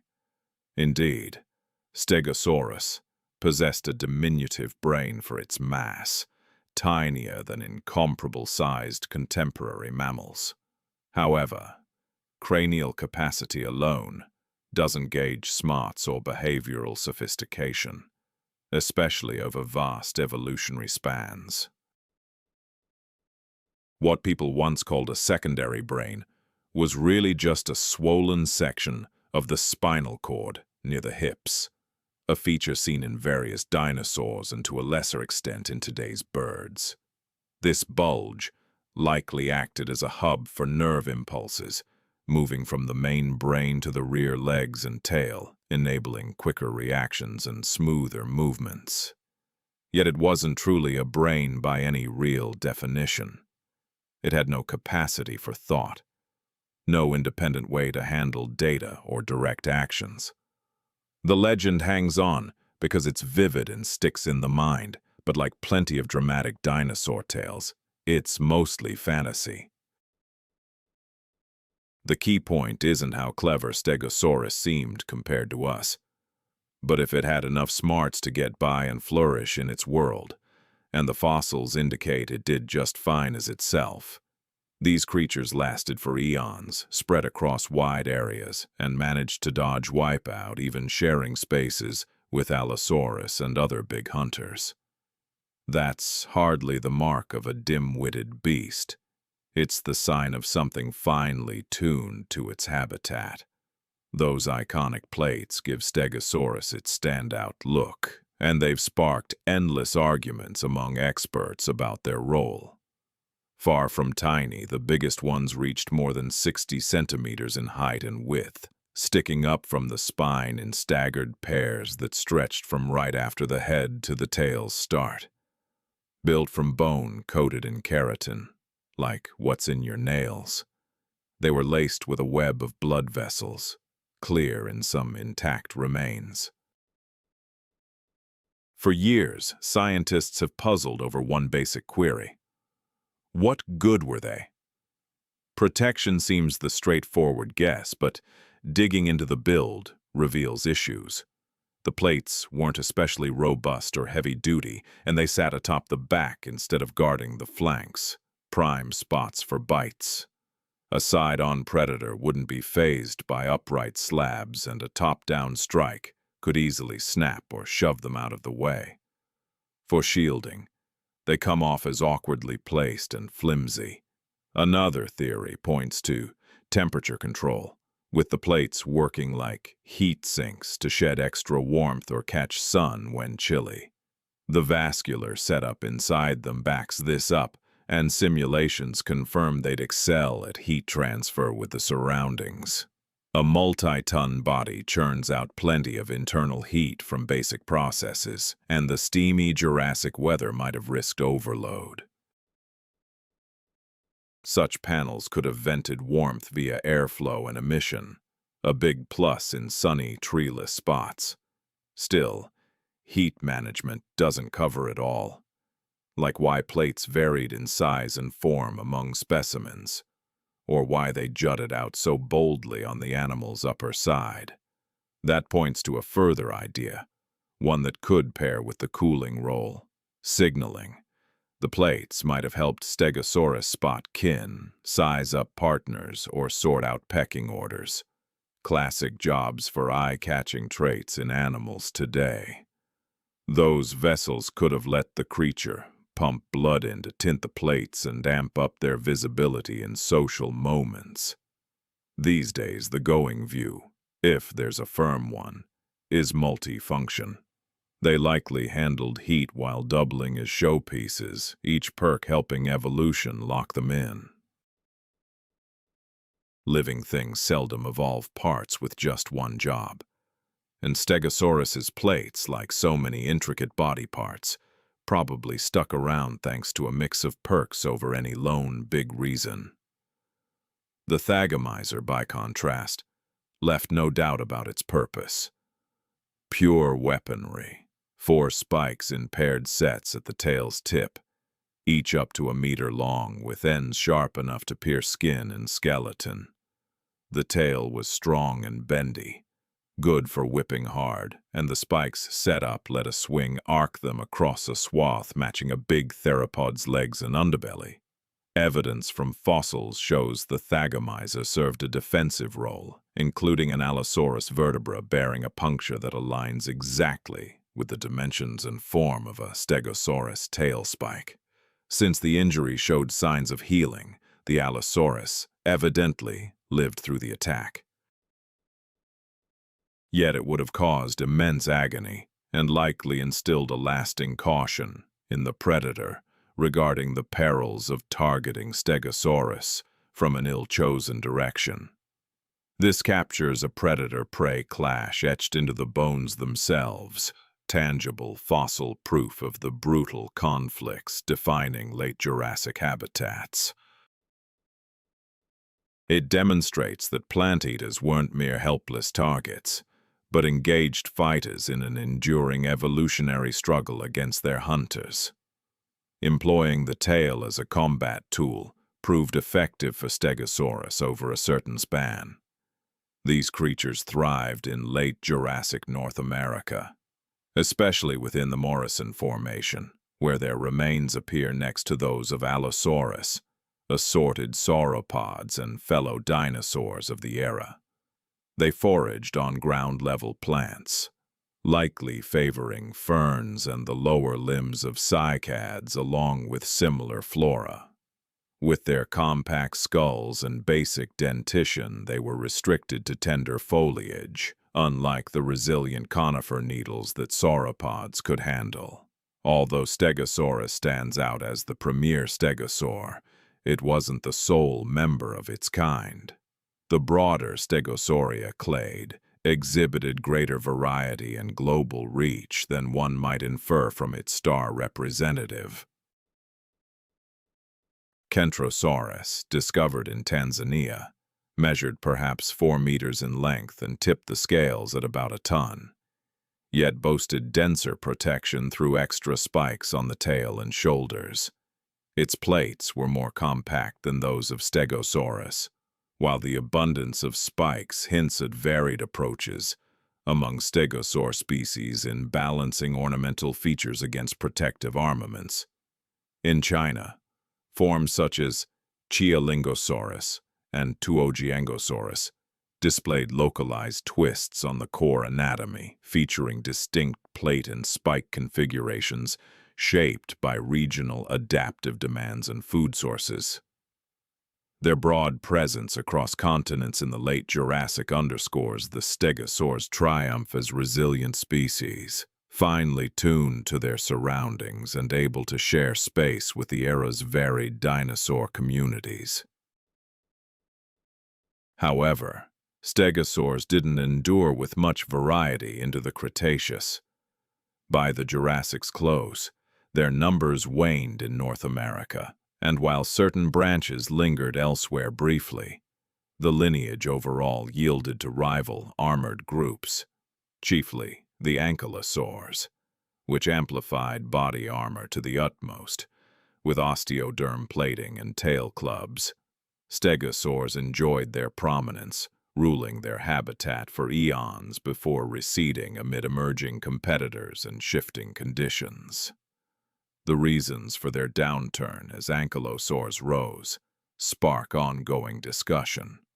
Rival grazing pressures, evolving plant life, or altered predator dynamics. Together or separately, such influences likely played a part. Undeniably, pairing moderate stature with signature plates and potent tail defenses succeeded temporarily, but couldn't persist forever. Evolution kept innovating, ultimately devising alternative ways for mid-sized herbivores to navigate realms dominated by colossal sauropods and adept hunters. Stegosaurus and kin embodied one ingenious response to Jurassic survival trials, a formula potent enough to yield legendary beasts, still vivid over 150 million years post-extinction. Far from the biggest or most intimidating dinosaurs, they were uniquely suited, commonplace for millions of years in the late Jurassic, gracing western North American terrains and beyond. These grazers traversed fern fields and cycad thickets, their plated forms glinting in the sun, thagomizers poised to repel any unwise rearward assault. Their eventual vanishing doesn't overshadow their era of dominance. That scar on the Allosaurus bone endures as an eternal reminder. In antiquity, just as today, prey animals held their ground and hunters faced real risks. As plated giants like Stegosaurus wielded spikes and dorsal shields for protection, and sauropods banked on bulk to ward off threats, a separate cadre of plant-munching dinosaurs adopted an altogether contrasting tactic. Ornithopods, those bird-like dinosaurs known for their three-toed feet that somewhat mirrored those of hefty ground-dwelling birds, blended a medium build with swiftness, nimbleness, and seemingly advanced group dynamics to craft a survival approach rooted in watchfulness, quick movement, and the security of crowds. These bipedal plant-eaters navigated and dashed on their rear limbs, employing their briefer front limbs for balance during grazing on ground-level plants or when occasionally lowering to a four-legged stance. Such a physique offered perks that four-legged grazers simply couldn't match, especially the capacity to survey the landscape from a higher vantage and to burst into motion rapidly at the first sign of threat. A two-legged creature can swivel, shift course, and dash far more adeptly than one managing four limbs in sync. In an era dominated by hunters like Allosaurus, forever on the prowl for victims, these traits could spell the line between passing on genes and ending up as dinner. Through the mid to late Jurassic epochs, ornithopods branched out into diverse shapes, testing various body scales and methods for handling foliage. Among the top performers was Camptosaurus, a type that thrived in late Jurassic North America and maybe Europe too, reaching spans of about 6 to 7 meters and tipping the scales at roughly half a ton. This rendered them notably slimmer than the towering sauropods nibbling treetops and not as robustly plated as Stegosaurus, yet a scale perfectly suited to their way of life, big enough to ward off minor threats without sacrificing their fleet-footedness. The cranium of Camptosaurus hints at early tweaks that would blossom fully in subsequent ornithopods of the Cretaceous era. At the jaw's forefront lay a keratin-sheathed beak ideal for snipping greens, with molars toward the rear, offering grinding areas to work the greenery prior to gulping it down. These weren't the elaborate tooth arrays seen in evolved ornithopods such as hadrosaurs many millions of years hence, featuring scores of densely arrayed dentals that created seamless milling planes for top-notch mastication. Still, Camptosaurus's dentition outpaced the basic spikes of sauropods, displaying erosion signs that point to at least modest grinding efforts. Even this basic munching skill let ornithopods tackle harder vegetation than a system dependent solely on gizzard stones could manage, whereas sauropods gulped plants intact and counted on ingested rocks plus intestinal microbes for breakdown. Ornithopods handled preliminary breakdown via dentals, shrinking bits for better digestion and likely pulling greater nourishment from every bite. Consequently, they could thrive on lesser amounts of greenery than a comparably sized sauropod required, allowing denser populations without exhausting local supplies. Clues to their group-oriented ways stem from various indirect sources, none airtight on their own, but together quite compelling. Ancient trail marks reveal ornithopod herds traveling as packs, with parallel footprint trails etched in old sediment, hinting these beasts roamed collectively instead of alone. The differing print sizes imply blended crews of grown-ups and young ones journeying side by side, aligning with rearing patterns where elders shield vulnerable offspring unable to fend off dangers solo.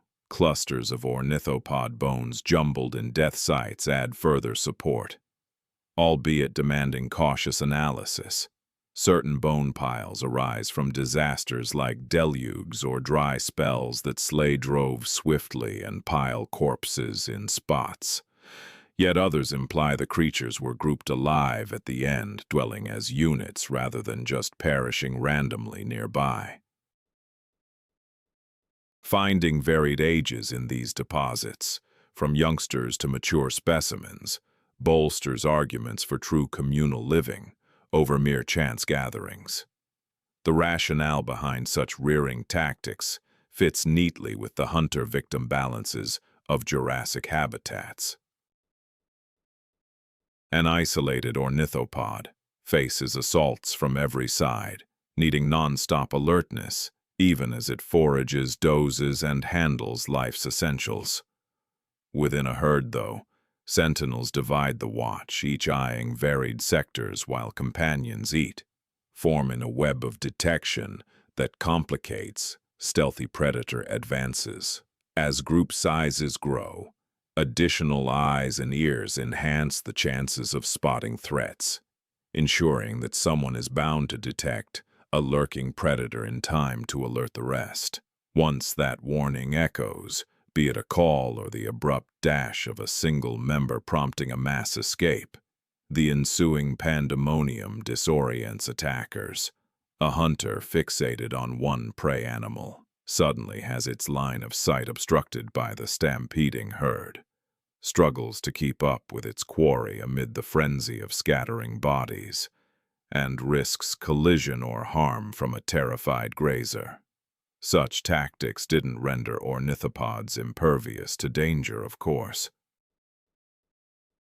Carnivores plainly preyed on them often, as their persistence as a staple food source attests, yet these strategies lowered the odds of any single ambush succeeding and turned pursuits of herds into far more draining endeavors than targeting loners. Another issue arises. Did these dinosaurs actively defend themselves, with grown-ups wheeling around to shield the young, or was evasion their sole approach? Solid proof is limited, though certain ornithopod types boast beefed-up thumb spikes that hint at possible combat roles. Lacking the lethality of Stegosaurus tail spikes, These could still ward off minor threats or act as desperate countermeasures when running wasn't an option. An ornithopod, backed into a corner, jabbing with such a spike, might not prevail, but the wounds it dealt could convince the assailant to seek simpler meals nearby. Dryosaurus stands out as a thriving Jurassic ornithopod, slimmer than Camptosaurus at roughly 3 to 4 meters long and around 100 kilograms, akin to today's ostrich. Its compact build offered perks like superior velocity and nimbleness, tailored for sprinting, with elongated rear legs and a frame geared for bursts of speed. Dryosaurus could likely outpace numerous foes over brief stretches, while its maneuverability let it veer sharply and weave through foliage that hampered bulkier theropods in chase. The term Dryosaurus translates to oak lizard, a label from the late 19th century, when experts figured these creatures munched mainly on hardy plants such as oak foliage. In truth, oaks, a type of flowering plant, wouldn't appear until some 80 million years later, absent from the Jurassic entirely. The moniker endured anyway, rooted in a misconception about the era's flora. Actually, Dryosaurus likely grazed on ferns, cycad fronds, and similar greenery, employing its beak to snip foliage and straightforward teeth to grind it. Prior to gulping, ornithopod remained scattered throughout the Morrison Formation, and matching strata on other land masses point to their broad success and distribution, thriving in diverse spots from wooded riverbanks to expansive plains. This adaptability shows ornithopods as versatile survivors, not locked into one niche but able to shift with varying surroundings and tap into assorted edibles. That kind of versatility frequently drives long-term prosperity, and indeed, ornithopods exploded into one of the Cretaceous's richest herbivore clans, spawning everything from nimble little runners to enormous duck-billed hadrosaurs sporting fancy head crests. Within the late Jurassic's intricate web of life, ornithopods held a key slot, too substantial for minor hunters to tackle casually, yet not oversized enough to escape top hunters like Allosaurus unscathed. They served as essential sustenance for mid-sized to giant theropods. Their plentiful numbers imply they masterfully offset birth rates against deaths from attacks, sustaining enough individuals to nourish carnivores, while the species itself flourished. The communal habits seen in numerous ornithopod kinds likely aided in sharing knowledge across the herd. Group dwellers can pick up tips from one another, noting prime foraging areas or recent hazards spotted by peers, drawing on collective wisdom instead of just personal risks. Such communal wisdom probably boosted ornithopod achievements, enabling swifter responses to shifts in the environment and smarter use of resources compared to isolated creatures. While fossils offer mere glimpses into actions, bones and footprints endure, but seldom the fleshy bits or brain setups, revealing true levels of smarts and social savvy in ornithopods. From fossilized footprints, we can gather that these creatures traveled in herds. Based on the structure of their skulls, it's clear they possessed brains that were fairly sizable compared to their overall mass. The erosion on their dental surfaces reveals a range of food sources and clever ways to forage, yet we'll never truly grasp the experience of life as an ornithopod. Their possible vocalizations for interaction remain silent to us. The ways they formed bonds and worked as teams in their communities are lost to direct observation. What we can assert for certain is that ornithopods offered a fresh approach to surviving as a mid-sized plant eater in an era ruled by colossal beasts and hunted by deadly hunters. They lack the enormous girth of sauropods, the protective plating of stegosaurs, or the devastating tail spikes capable of injuring even sizable theropods. Rather, they relied on quickness, vigilance, group unity, and effective digestion to fuel their energetic existence. Such traits enabled their prosperity over vast stretches of geological time, making their remains frequent in upper Jurassic layers and allowing various species to share habitats without one outcompeting the others to oblivion. Jurassic ornithopods resembled the antelopes of today in many respects, occupying niches akin to those of mid-sized herd-based grazers on Africa's grassy plains. Undoubtedly preyed upon, with high juvenile mortality, they were resilient too, their family line enduring and branching out well beyond the decline of stegosaurs and the shift from the Morrison Formation's mighty sauropods to emerging variants. In evolution's vast trial and error, the ornithopod formula, blending agility, communal living, and smart nutrient extraction, emerged as a robust answer to the age-old dilemma of grazing safely amid constant threats, as dinosaurs spread out over the land masses, adapting to niches from towering leaf munchers to nimble carnivores and plated herd dwellers. The seas underwent their parallel burst of change. Ocean-going reptiles, stemming from land-based forebears that had reinvaded the waves eons before, had developed into an array of forms as varied and adapted as terrestrial life. In fact, some surpassed dinosaurs in scale, claiming top spots as hunters in watery domains that spanned much of the globe.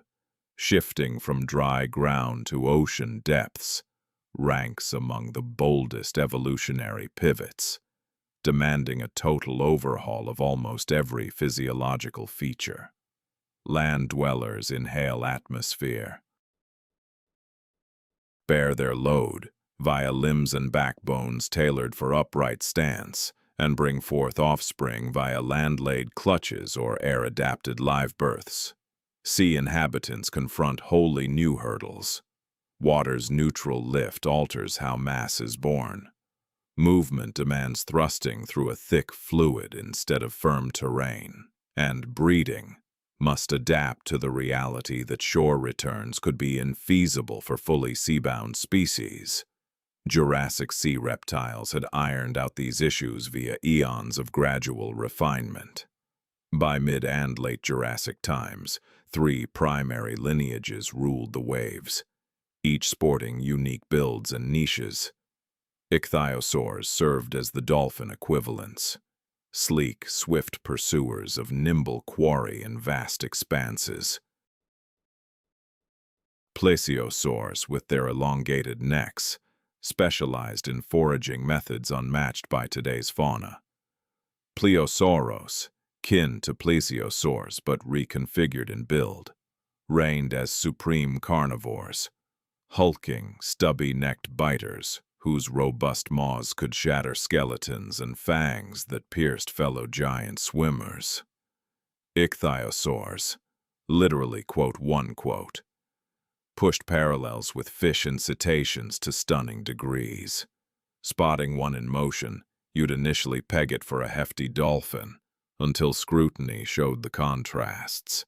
Its form was sleek and fusiform. The rear featured an upright tail fin, unlike a dolphin's side-to-side flukes, and the orbs were gigantic, with certain kinds boasting the largest ever recorded among vertebrates. These vast peepers hinted key aspects of ichthyosaur habits. Bigger optics gather more illumination and sharpen sight in low-light settings, implying that certain species foraged in profundal zones beyond sun's reach, or under cover of darkness with scant glow, or perhaps in both scenarios. Ophthalmosaurus, a well-known Jurassic ichthyosaur, possessed eyes around 23 centimeters wide, about the dimensions of a dinner plate, within a skull shorter than a meter. These outsized eyes point to deep-sea diving, where the creature would plunge into zones lit solely by the faint blue light seeping from above. It chased squid and fish in settings where eyesight served as the main tool for spotting prey. Ichthyosaurs' skulls, stretched into a toothed beak, packed with pointed cone-shaped teeth, ideal for seizing slick targets such as fish or squid. The jaws clamped swiftly, and although the teeth weren't built for slicing or smashing, they excelled at holding on to wriggling catches. After securing a meal, an ichthyosaur would usually gulp it down whole or in big chunks, relying on neck muscles and perhaps incoming seawater to ease the process into its gut. These reptiles were viviparous, delivering live offspring instead of eggs. A logical trait for a species so fully tuned to ocean living that land visits were out of the question. Discoveries include fossils capturing adult ichthyosaurs mid-birth, with babies partly protruding. This striking snapshot of reproduction etched in rock. The offspring emerged tail first, much like today's dolphin young, avoiding suffocation as the head, with its breathing blowholes, surfaces last and can right away paddle up for that vital initial gulp of air. The biggest ichthyosaurs grew to remarkable lengths, with kinds like Temnodontosaurus nearing 12 meters and likely tipping the scales at tons. They ranked as top hunters, targeting sizable prey and maybe probing deeper seas than their tinier kin. Yet by the late Jurassic, ichthyosaurs overall had peaked in variety. They lingered into the Cretaceous, but never reclaimed their former glory. The causes of this drop-off are murky, though rivalry from fellow sea reptiles and hefty fish predators might have forced them into narrower roles for mere endurance, not supremacy. Plesiosaurs offered a stark contrast in sea hunting styles. Unlike the swift-chasing ichthyosaurs, plesiosaurs emphasized agility and surprise attacks, leveraging their odd build for tactics that played to their form's strengths. Typical examples, such as Plesiosaurus or Cryptoclydus, sported compact heads atop necks that could stretch remarkably far, sprouting from wide, pancake-like torsos, driven by 4 hefty flippers acting akin to subaqueous wings.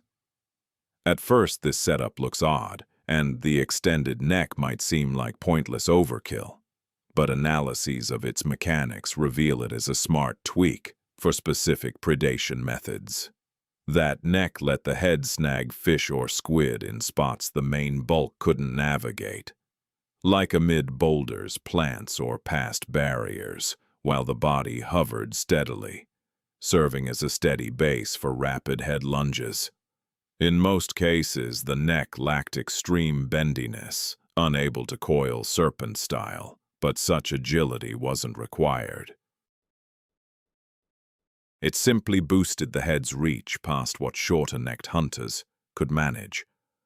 Plesiosaurs' teeth were slender, pointed, and interlocking, crafted to snare tiny, elusive quarry. As the mouth shut, upper and lower dentition wove together into a barrier, hard for fish to slip through. Such setup suits a feeder on modest portions, not the grinders of a shell crusher or the slicers for carving chunks from giants. They targeted fish, squid, and similarly sized sea dwellers, abundant enough for steady meals all day. Arguably, the standout trait was the flippers. Music limbs fully reshaped from land walkers into aquatic paddles. Everyone comprised lengthened bones wrapped in tissue, bolstered by extra digits known as hyperphalanges, bonus finger bones that lengthened the span and formed a stiff frame for powering through the waves. This quartet of flippers stands alone in vertebrate evolution. absent in today's ocean dwellers, and scientists still puzzle over precisely how plesiosaurs synchronized them in motion.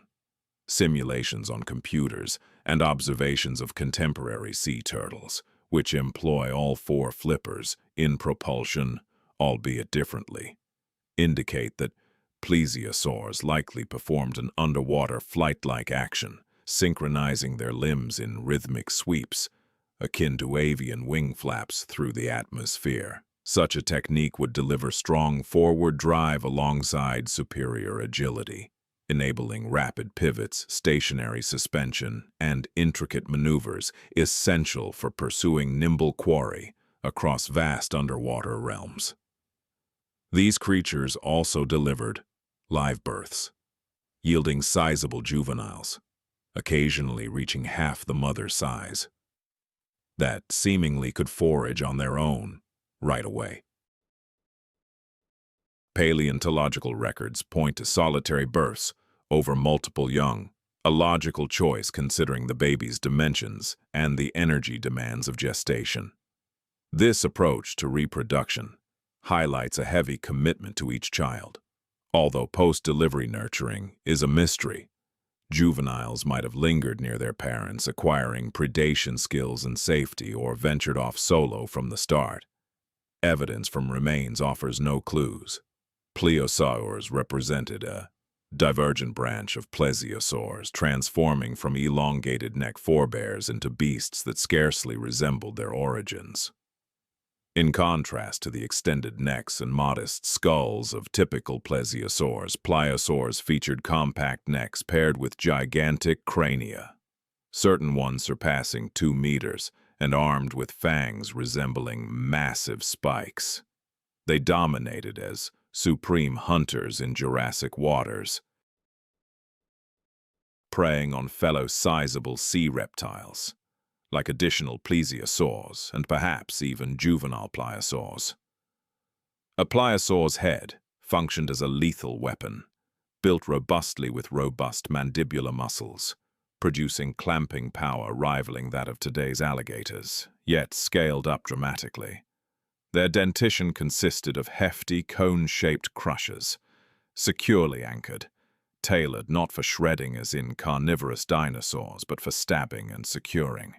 To breach hefty targets and cling amid resistance, certain pliosaurs grew to 12 to 15 meters long, with weights potentially topping 10 tons, positioning them as some of the era's mightiest carnivores across all habitats. Pliosaurus and Leopleurodon stand out as premier examples, attaining mythic fame in media portrayals of ancient ocean dwellers. While films and literature often inflate their proportions wildly, the biggest verified specimens were truly colossal, though tales of 20-meter behemoths at 50 tons lack bone-backed proof. Nevertheless, at documented scales, pliosaurs reigned as unchallenged overlords of sea trophic chains, facing scant threats upon maturity. Jurassic sea reptile variety surpassed these core categories. The Latossuchians, a lineage of oceanic crocs, had evolved for fully saltwater existence, filling roles akin to today's coastal crocodiles, but far more ocean-bound. Certain forms sported caudal fins echoing sharks, with paddles replacing legs, signaling total aquatic devotion, likely only emerging to sunbathe, if at all. Teeming marine biota sustained these predators too. Ammonites, spiral-shelled cephalopods akin to today's cuttlefish and nautiluses, thrived in variety, from coin-sized forms to behemoths with meter-wide spirals. Piscine life flourished similarly, encompassing ray-finned swimmers, much like present varieties, and recognizable, yet distinct shark kinds. Oceanic networks formed intricate layers, sustaining minuscule drifters up to history's grandest sea hunters. What stands out about these Jurassic aquatics is their total oceanic takeover. their profound specialization for saltwater survival rooted in land-based roots. Far from part-timers dipping into waves or land-sea commuters, they embodied permanent sea denizens as devoted as cetaceans or porpoises, and often more radically diverged from earthbound kin than today's sea mammals from theirs. For them, the deep wasn't mere shelter. It was existence itself, a realm they'd mastered for dozens of millions of years by late Jurassic times. The fossil evidence for marine reptiles stands out as particularly rich when contrasted with that of land-dwelling creatures, largely due to the superior conditions for fossil formation in water versus on dry ground. Bodies of sea creatures tend to descend to the seafloor, become encased in layers of sediment, and thus stand a far greater likelihood of turning into fossils compared to those that perish on terra firma, where scavengers, weather, and erosion work relentlessly to scatter and degrade remains before burial can occur. As a result, our understanding of life in the Jurassic oceans surpasses, in certain aspects, what we know about terrestrial events from the same epoch, even as both domains harbor their share of unknowns and incomplete records.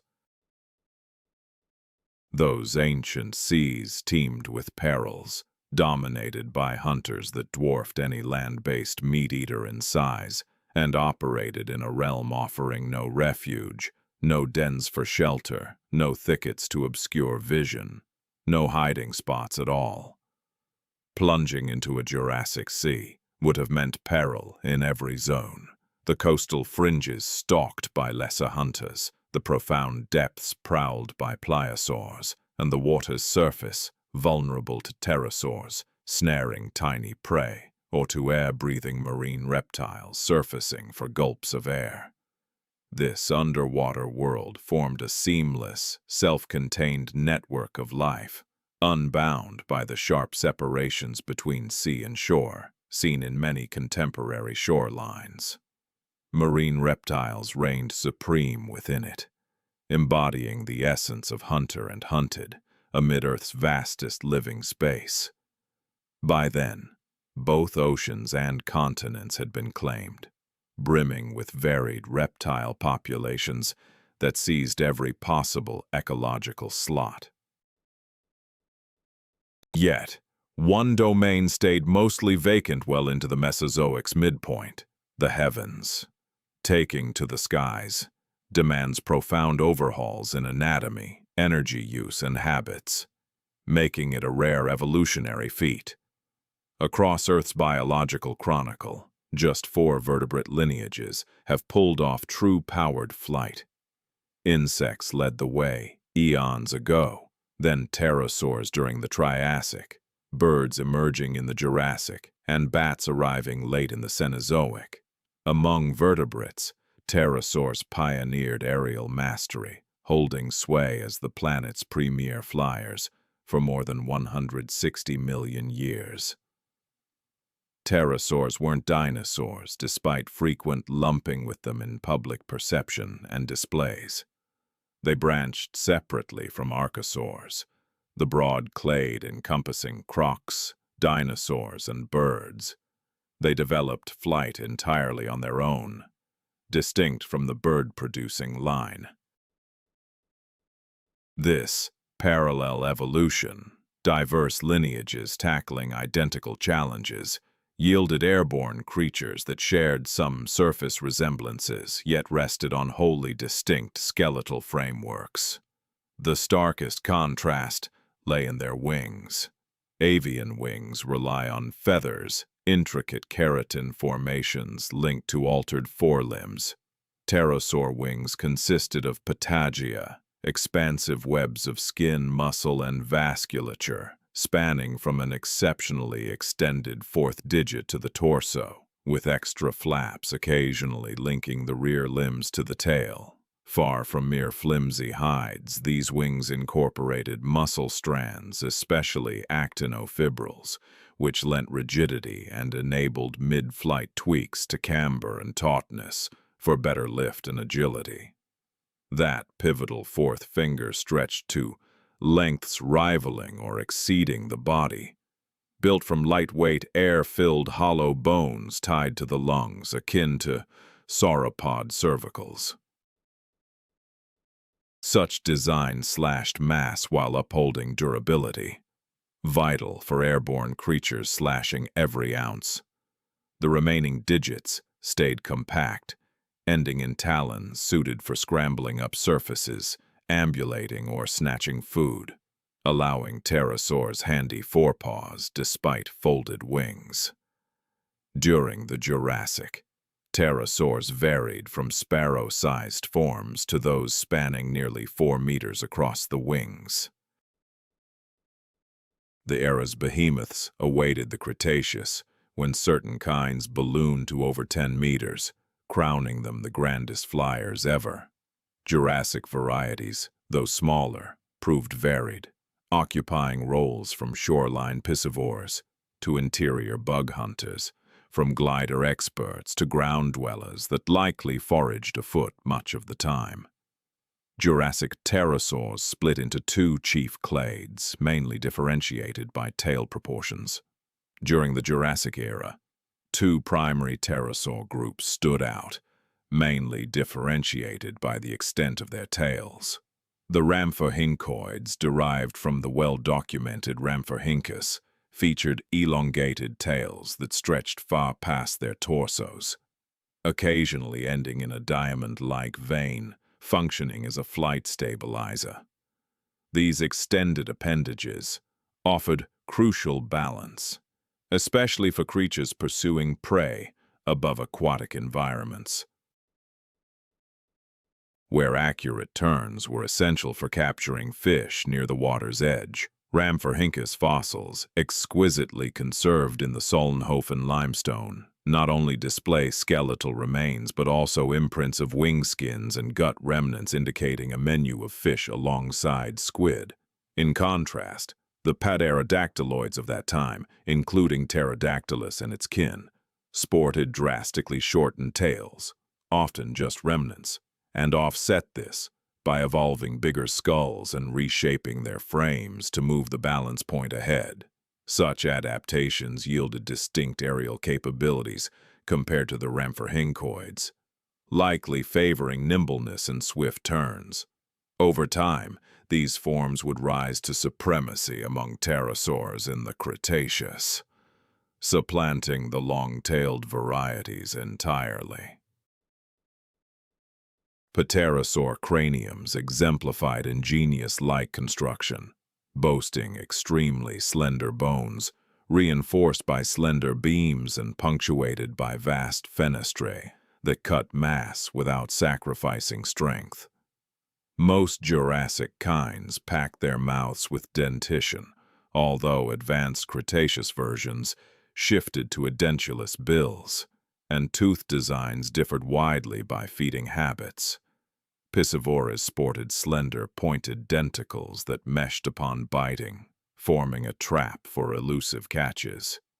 Insectivores, meanwhile, bore compact, plentiful chompers, ideal for seizing and pulverizing tiny morsels. Certain pterosaurs might have pursued niche foods inferred solely from dental shapes and bite forces. With their keen aerial predation, these beasts naturally possessed expansive orbits for sharp eyesight to detect targets or steer mid-flight. Their encephalons were notably sizable too, with enlarged regions for visual processing and intricate motion regulation, vital for soaring, especially the cerebellum overseeing balance. Such traits suggest pterosaurs ranked high in reptilian smarts, equipped for advanced navigation and quick judgments, essential to mastery of the skies. A groundbreaking find regarding pterosaurs emerged from superbly preserved locales in Kazakhstan and China. where remains unveiled pycnofibers, furry filaments blanketing the frame, likely for thermal retention. This evidence dispelled notions of them as chilly-blooded like typical reptiles such as lizards or crocs, pointing instead to endothermy via internal heat from metabolism.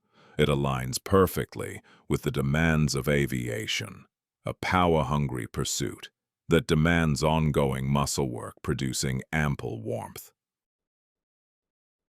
Endothermic systems enabled pterosaurs to stay vigorous, irrespective of weather, unlocking niches unavailable to ectothermic aviators. Debate and investigation swirl around pterosaur takeoffs. Diminutive ones likely bounded skyward via rear legs, beating wings vigorously for lift, akin to petite avian launches. However, bigger specimens, especially the colossal Cretaceous ones, confronted unique hurdles. Modern analyses of their mechanics propose they employed all limbs for liftoff, akin to a vault with four limbs as levers, thrusting from the earth with front and back extremities at once to reach takeoff speed. This four-legged method permitted even massive pterosaurs to depart flat terrain, sans elevations or sprints. In the air, pterosaurs excelled as aviators, gliding prolonged durations by harnessing rising air and thermals for efficient cruising. Their versatile wing skins permitted precise adjustments to buoyancy and resistance, while outsized spans versus weight yielded minimal load, enabling leisurely speeds, sans risk of drop, and adept handling in tight quarters. Various taxa likely favored diverse soaring techniques. Some optimized for prolonged glides across seas, others for darting agility amid woodlands or uneven landscapes. The Solnhofen limestone's archives shine light on pterosaur lifestyles, thanks to its outstanding fine sediments that captured intricate details. Examples there expose wing compositions thoroughly, including vascular networks and contractile tissues, affirming these appendages as sophisticated apparatuses beyond mere flaps of hide. Fossils preserving intact stomach contents offer insights into the last meals of particular individuals. Trackways further illustrate how pterosaurs navigated the ground, with impressions indicating they traveled quadrupedally, on all four limbs with wings tucked partially against their bodies, a gait sharply distinct from the two-legged walk of birds.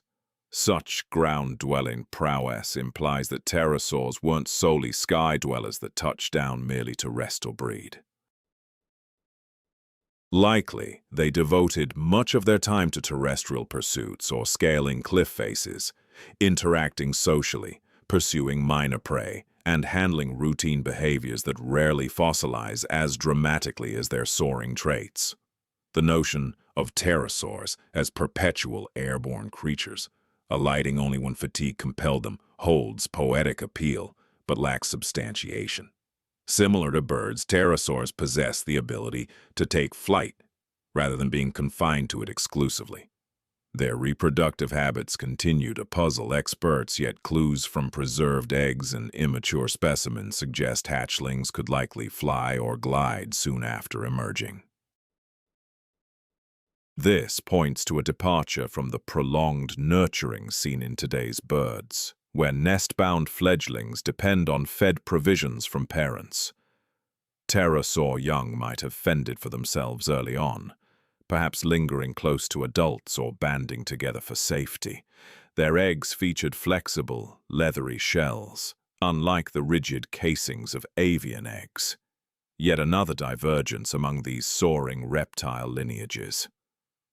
Though the array of Jurassic pterosaurs was striking, it merely marked the onset of their adaptive saga. The clade expanded further into the Cretaceous, yielding varieties from diminutive bug hunters to vast gliders boasting wingspans rivaling those of modest planes. They filled roles from shoreline angling to interior carrion feeding. Evolved ornate cranial adornments likely used for communication, and emerged as among Earth's most awe-inspiring creatures. All this triumph stemmed from the Jurassic blueprint, where these beasts demonstrated that reptiles could conquer the heavens and challenge the insects that had monopolized that domain for eons prior to vertebrate incursions. The Jurassic atmosphere, once barren in prior eras, was now populated but not yet the teeming airspace of future times. Pterosaurs reigned as premier aviators, yet rivals were emerging from an unlikely quarter. Diminutive theropod, dinosaurs sprouting plumage and testing glides that would evolve into true powered flight. These nascent avians remained rudimentary beside their successors, bridging dinosaur roots with the avian descendants that would supplant pterosaurs as chief flying vertebrates. Still, they coexisted in the Jurassic skies alongside pterosaurs. And at a specific site in modern-day Germany, one such proto-bird achieved flawless preservation, yielding a specimen pivotal to paleontological annals. Undeniable proof that pterosaurs' era would soon share the stage with birds. In 1861, laborers extracting limestone in Bavaria unearthed a marvel, a feather fossilized impeccably in silty rock, displaying its architecture to the finest hooks and filaments. Astonishing in isolation, its true impact lay in the stratum's antiquity. From the late Jurassic, an epoch deemed birdless, dated to 150 million years past. A feather implied a bird's presence, despite prior records offering no hint of avians so ancient. Soon after, miners recovered the full skeleton of Archaeopteryx from the Solnhofen limestone, captured in stunning fidelity by the same delicate deposits that entombed pterosaurs, fishes, and sea life. Instantly, its novelty shone through. A hybrid of bird and reptile, clad in plumage and equipped with wings yet bearing dentition and an elongated osseous tail, capable of flight but clinging to overt dinosaur traits. The fine serendipity bordered on the uncanny. Charles Darwin's On the Origin of Species had appeared merely 2 years prior, and this embodied the intermediary link his ideas foresaw. A creature midway in transformation from one biological class to another. The term Archaeopteryx translates to ancient wing, a fitting label for this creature that marked the initial recognized phase in avian development. Although today we recognize that earlier bird-like forms likely existed, but either remain undiscovered or didn't fossilize effectively. Archaeopteryx's significance goes beyond its age, 150 million years old, undeniably ancient by most measures, stemming instead from its remarkable blend of reptilian and avian traits, offering a textbook example of how significant evolutionary shifts unfold. Rather than abrupt jumps between body designs, evolution fosters incremental changes, resulting in creatures that blend ancestral characteristics with those destined to define their successors. Archaeopteryx embodied exactly that intermediary role. Its build was unassuming, akin to today's raven, measuring around 50 centimeters in length, with a wingspan nearing 70 centimeters. Estimated weight hovered between 500 and 1,000 grams. Light sufficient for aerial activity, yet hefty enough to rule out mere weak glides restricted to short bursts. Body shape retained dinosaurian elements, including an extended tail and neck, while the forelimbs had evolved into functional wings. These wings sported genuine feathers, asymmetrical ones structured identically to those in contemporary birds, vital for powering flight. Such asymmetry enables lift production and airflow management, unlike the symmetrical contour feathers that mainly insulate and lack the aerodynamics for prolonged soaring. Asymmetrical flight feathers, narrower at the front than the back, are finely tuned for slicing through the air and producing upward force. Archaeopteryx's possession of them indicates true flight ability, albeit lacking the endurance or maneuverability of today's avians. The wings themselves were notable for preserving three distinct clawed fingers, unlike modern birds where digits merge into a unified wing-supporting bone. These independent mobile claws in Archaeopteryx likely had multifaceted uses, perhaps scaling trunks, clutching perches, or snaring food, affording a flexibility absent in purely skybound species. The bones revealed a hybrid profile, chronicling avian origins and future adaptations. Expansive eye openings in the skull implied sharp eyesight, ideal for a flyer scanning for food or dangers afar. Yet, in contrast to the toothless, keratin-based bills of present-day birds, Archaeopteryx boasted rows of tiny pointed teeth embedded in bony jaws, suited for seizing insects or small animals it could subdue. This dental setup underscored its lingering reptilian predatory habits. A lengthy, rigid tail of over 20 vertebrae protruded far past the torso, far from the compact fused pygostyle that anchors modern birdtail feathers. Feathers paired along this tail formed a fan-like appendage, acting as an in-flight stabilizer and guide. The downside was added bulk. That skeletal extension increased load, something evolved birds minimize. For a transitional flyer honing its skills, though, the tail's balancing benefits likely outweighed the extra heft. Robust legs equipped with a backward-facing toe for perching indicated tree-dwelling tendencies and solid branch-holding prowess. This fuels enduring discussions. Was Archaeopteryx mainly arboreal, launching glides or flights between branches, or more terrestrial, taking to the air for escape or rest? Clues remain ambiguous, pointing perhaps to a dual lifestyle, shifting from earth to canopy as needed, employing wings as part of a broader survival toolkit.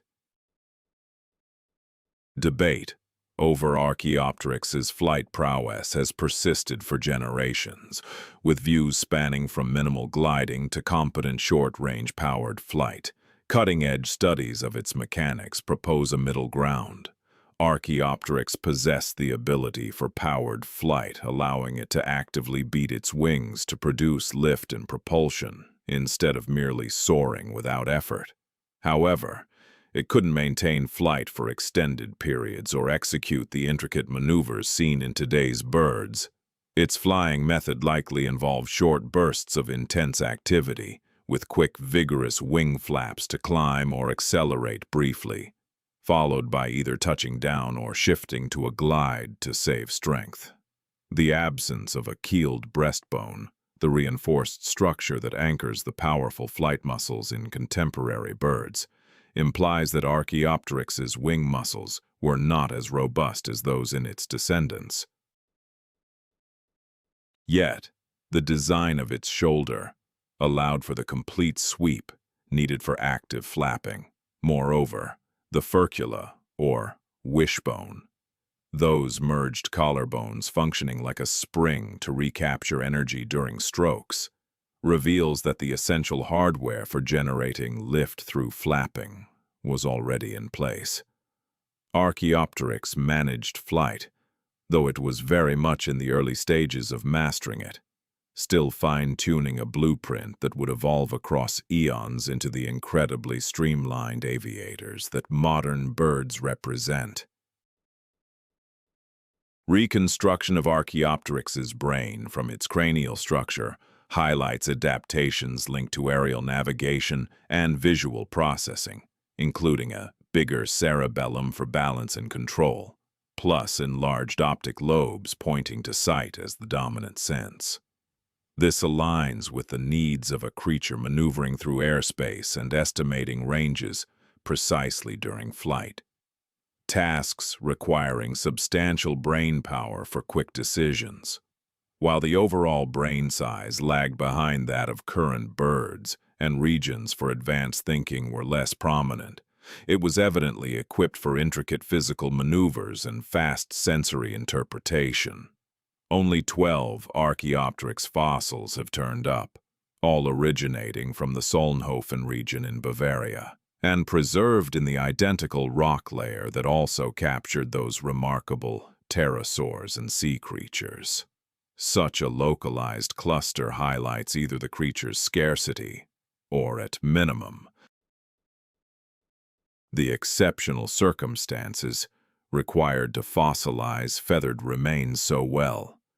The Solnhofen limestone developed in warm, shallow lagoons where delicate muds and oxygen-poor waters enabled outstanding fossilization. Absent those unique environments, we might have remained ignorant of Archaeopteryx altogether.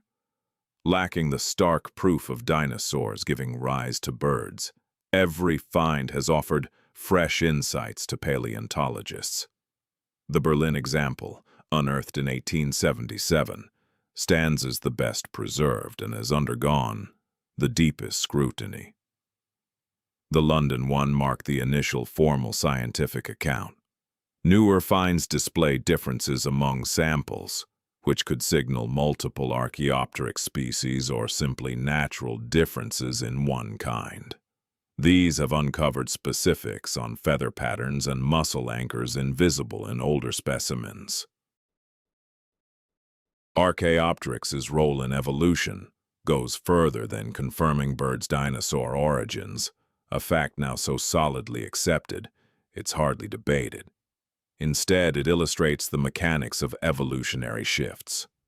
How intricate features such as flight plumes and limbs develop incrementally, each phase offering a benefit that selection can build on. Feathers didn't originate for flying. They likely debuted in compact theropod dinosaurs for warmth, aiding endothermic bodies, and were later repurposed for showiness, before aiding lift. Archaeopteryx's appearance in the closing Jurassic era indicates birds were already around, testing aerial capabilities, and starting the branching that led to today's roughly 10,000 species. They shared the airspace with pterosaurs but filled separate roles, likely avoiding direct rivalry by hunting varied foods and employing distinct flying techniques. The Jurassic heavens accommodated them both, with pterosaurs holding sway as top aerialists for ages, while birds gradually honed their forms and habits. Ultimately, birds claimed the long game, not through innate superiority, but because events aligned with their flexible traits. As the Cretaceous drew to a close with the cataclysmic asteroid strike that wiped out non-bird dinosaurs and pterosaurs, birds endured, owing to their compact size, versatility, broad feeding options, and knack for tapping niches beyond the reach of bulkier gliding reptiles. That enduring legacy, along with the vast array of bird species we see today, originated from creatures akin to Archaeopteryx, compact, feathered theropods inhabiting the wooded areas and shallow waters of the late Jurassic. These agile hunters snatched insects and tiny prey, roosted among treetops and glided from limb to limb, embodying a unique blend that defied strict labels as either dinosaurs or birds, instead carving out their own distinct niche. They represented bold evolutionary trials that thrived far beyond what their genetic blueprint might have foreseen. As pterosaurs commanded the airways and sea reptiles held sway over the waves, while land-dwelling dinosaurs of all sorts populated habitats across the globe from Arctic reaches to equatorial zones, a quieter faction of life forms lingered on the fringes of these worlds, often overlooked, favoring the cover of darkness and seldom exceeding the dimensions of a contemporary domestic feline. The mammals of the Jurassic era were modest, unobtrusive beings that dwelled in both the physical and metaphorical underbelly of the dinosaur realm. Yet they endured, relying on a tactic of remaining diminutive, concealed and poised for openings, a method that would outlast the more imposing approaches of the reptilian giants looming above. Mammals had emerged back in the late Triassic, descending from synapsid forebears that once held sway, but were mostly sidelined by dinosaurs and fellow archosaurs amid the shift between Triassic and Jurassic epochs.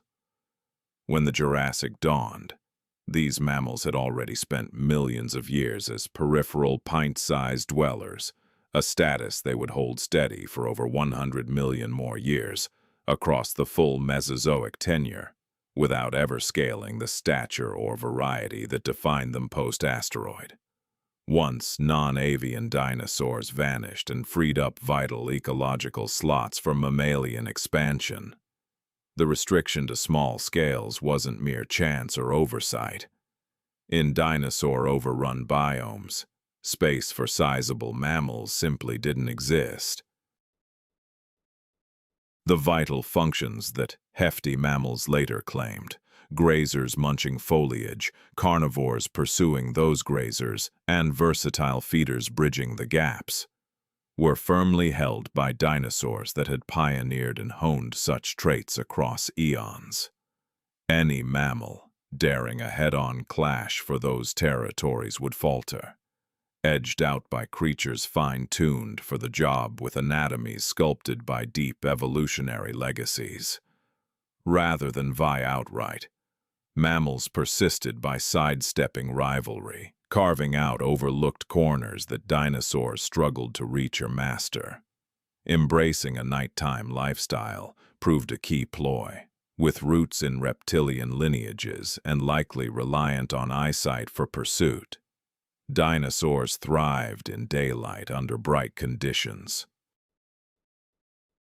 In contrast, mammals' endothermic systems and sharpened auditory and olfactory abilities let them roam after dusk, when dinosaurs slumbered, snaring bugs, minor vertebrates, and vegetation that lingered through the night. Resources they could claim, free from rivals or threats.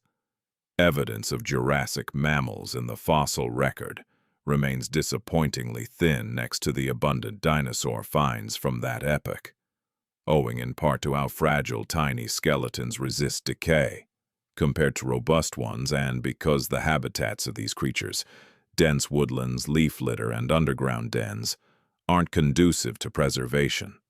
Still, surviving examples offer a solid grasp on the core patterns of mammalian variety and lifestyles back then. What they reveal is an intriguing spectrum of adaptations, all hemmed in by their petite builds. These Jurassic mammals spanned from critters scarcely bigger than today's shrews, tipping the scales at around 20 grams and spanning mere centimeters, to outliers akin to toy breeds of canines hitting several kilograms in mass. Such bigger variants were outliers, however. The majority likely stayed under half a kilo, mirroring the heft of current rodents like mice or rats. That compactness brought perks: minimal caloric needs, quicker breeding rates, and the option to hide in crevices beyond a predator's grasp. But it also capped the scope for elaborate behaviors or group dynamics. Dental fossils from Jurassic mammals display notable range in form and purpose, signaling how various kinds tapped into distinct edibles. Certain species boasted keen, cusped molars ideal for seizing and consuming bugs, a nutrient-dense fare that fueled the intense energy needs of diminutive endotherms. Others featured broader dentition for handling meats and greens alike, turning them into adaptable omnivores who could pivot with the seasons. A few even hinted at budding plant-based diets, although fully committed herbivores with intricate guts wouldn't emerge for some time yet. Finding a remarkably intact skull from a Jurassic mammal, complete with its fragile middle ear bones, shed crucial light on the sensory prowess of these early creatures. By this point, mammals had developed a sophisticated three-ossicle middle ear structure, comprising the malleus, incus, and stapes, that offered far greater sensitivity to sounds compared to the rudimentary single-bone setup in reptiles. As a result, these Jurassic mammals could pick up a broader spectrum of frequencies and catch noises that dinosaurs simply couldn't hear, giving them a crucial edge in spotting prey or evading threats, especially in dim lighting where eyesight fell short. Their olfactory abilities were equally advanced, surpassing those of dinosaurs by a wide margin. Music, which proved invaluable in nighttime settings where scents could signal nearby meals, prospective partners, territorial limits, or lurking dangers. Together, this sharp hearing and keen sense of smell created a perceptual realm for mammals that diverged sharply from the dinosaurs' experience, allowing them to sense hidden aspects of their surroundings and perils that eluded the ruling giants. Evidence for fur in these mammals comes indirectly, as soft body parts rarely fossilize, but we deduce it from features like whisker sockets on certain skulls, the insulation demands of diminutive endothermic beings, and the furry heritage shared by all living mammals today. Such pelage would have been vital for temperature control, helping these tiny animals with their high surface-to-volume ratios fend off rapid heat loss and keep internal warmth steady. Mammals' endothermic nature brought benefits alongside drawbacks. It permitted bursts of energy irrespective of weather, optimized muscle performance around the clock, and supported the swift maturation and breeding patterns typical of mammalian life. Yet it demanded nonstop energy intake, compelling these animals to devote most of their waking hours to foraging and eating, just to stoke their metabolic fires. That's the reason contemporary small mammals, such as shrews, must feed nearly non-stop. They metabolize calories at such a furious pace that famine is always a breath away. Jurassic mammals grappled with identical pressures. Their reproductive approaches varied widely across lineages.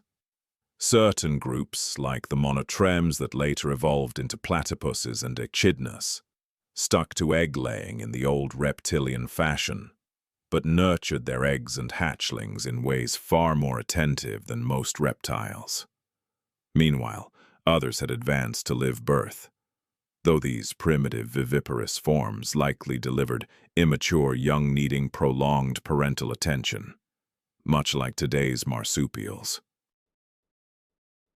True placental mammals, destined to take over later, didn't arise until the Cretaceous, but their reproductive blueprint was already taking shape among Jurassic forebears. In the ecosystem, Jurassic mammals mostly acted as insectivores and minor omnivores, carving out slots akin to those of today's shrews, mice, and opossums. They wove into the food chain as undeniable quarry for diminutive theropods, nascent snakes, and assorted hunters able to snag them. At the same time, they hunted voraciously, devouring vast numbers of bugs and helping curb insect outbreaks. In that capacity, they played a key part in the ecological balance, despite being neither flashy nor abundant relative to other backboned fauna. A few Jurassic mammals took to the trees, harvesting canopy bounty unavailable to earthbound dwellers. This demanded climbing prowess like dexterous paws, fine motor skills, likely bolstered depth perception, and these arboreal pioneers foreshadowed numerous future mammalian lineages, among them primates. Life aloft granted respite from hefty terrestrial foes and unlocked edibles such as bugs, seeds, tree exudates, music, even if true fruits from angiosperms awaited the Cretaceous. Certain others likely adopted a burrowing existence, venturing out to eat but holing up below ground for rest and refuge. Such dens shielded against climatic swings, non-digging predators, and above-ground hazards, offering a petite digger a real leg up in survival. Plus, tunneling opened up subsurface edibles, including roots, tubers, and soil-dwelling critters. Although the variety of mammals in the Jurassic era might seem limited when viewed against later developments, it surpassed what scientists initially believed. Recent finds, especially from China, where remarkable fossilization has preserved details like fur and soft parts, music, keep showing that these creatures displayed far more diversity in shape and lifestyle than the typical tiny shrew-like figures that once filled textbook drawings. Various body structures, feeding habits, living environments, breeding methods, and a subtle expansion marked their presence across the Jurassic, all while dinosaurs stole the spotlight in their era and in our current cultural fascination. The significance of these Jurassic mammals goes well beyond their minor presence in the period's ecosystems. They represent the forebears of all mammals alive today, from vast blue whales and nimble bats to humankind. Key traits defining today's mammals, such as fur, snorts, endothermy, intricate dentition, improved auditory senses, nurturing behaviors, were either already there or in the process of developing amid these diminutive, night-active beings. These animals had to excel in their survival tactics, just to endure in an environment constantly threatened by bigger hunters. Keeping a small, unobtrusive profile proved effective for more than 100 million years, spanning the rest of the Jurassic and the full Cretaceous era. Music, lasting until the asteroid hit what's now the Yucatan Peninsula 66 million years ago. That collision and its consequences wiped out the massive dinosaurs, the pterosaurs, minahan, music, the ocean-dwelling reptiles, and about 75% of Earth species overall. Yet mammals pulled through. What had been a limitation, their petite stature, turned into a strength. Skills like burrowing, thriving on varied foods, and enduring harsh temperature shifts all shifted from mere survival tools in the shadows to vital elements in weathering a worldwide disaster. Just a few million years post-extinction, mammals began spreading into the empty roles dinosaurs had vacated, growing to larger proportions and branching into lineages that would later encompass giants like elephants, swimmers such as dolphins, and flyers like bats. This burst of evolution rested on the groundwork established by Jurassic mammals. Those compact, fur-covered nocturnal foragers persisted by avoiding rivalry, remaining concealed and biding their time. They mastered the most enduring strategy in evolutionary history.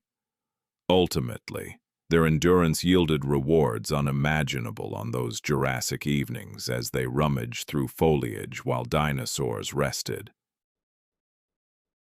Every creature we've covered, the enormous sauropods and plated stegosaurs, the hunting theropods and agile ornithopods, the sea reptiles and soaring pterosaurs, the tiny mammals tucked in the foliage, roamed actual landscapes in defined habitats shaped by geological forces, weather patterns, and plant life that sustained specific ecological balances. Grasping the Jurassic demands more than listing its inhabitants. It calls for insight into their locales and interactions.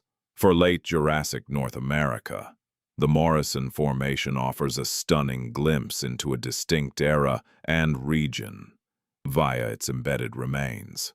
Spanning the western heartland of North America, from New Mexico, southward through Colorado, Utah, and Wyoming, it pushes northward to Montana and even southern Canada.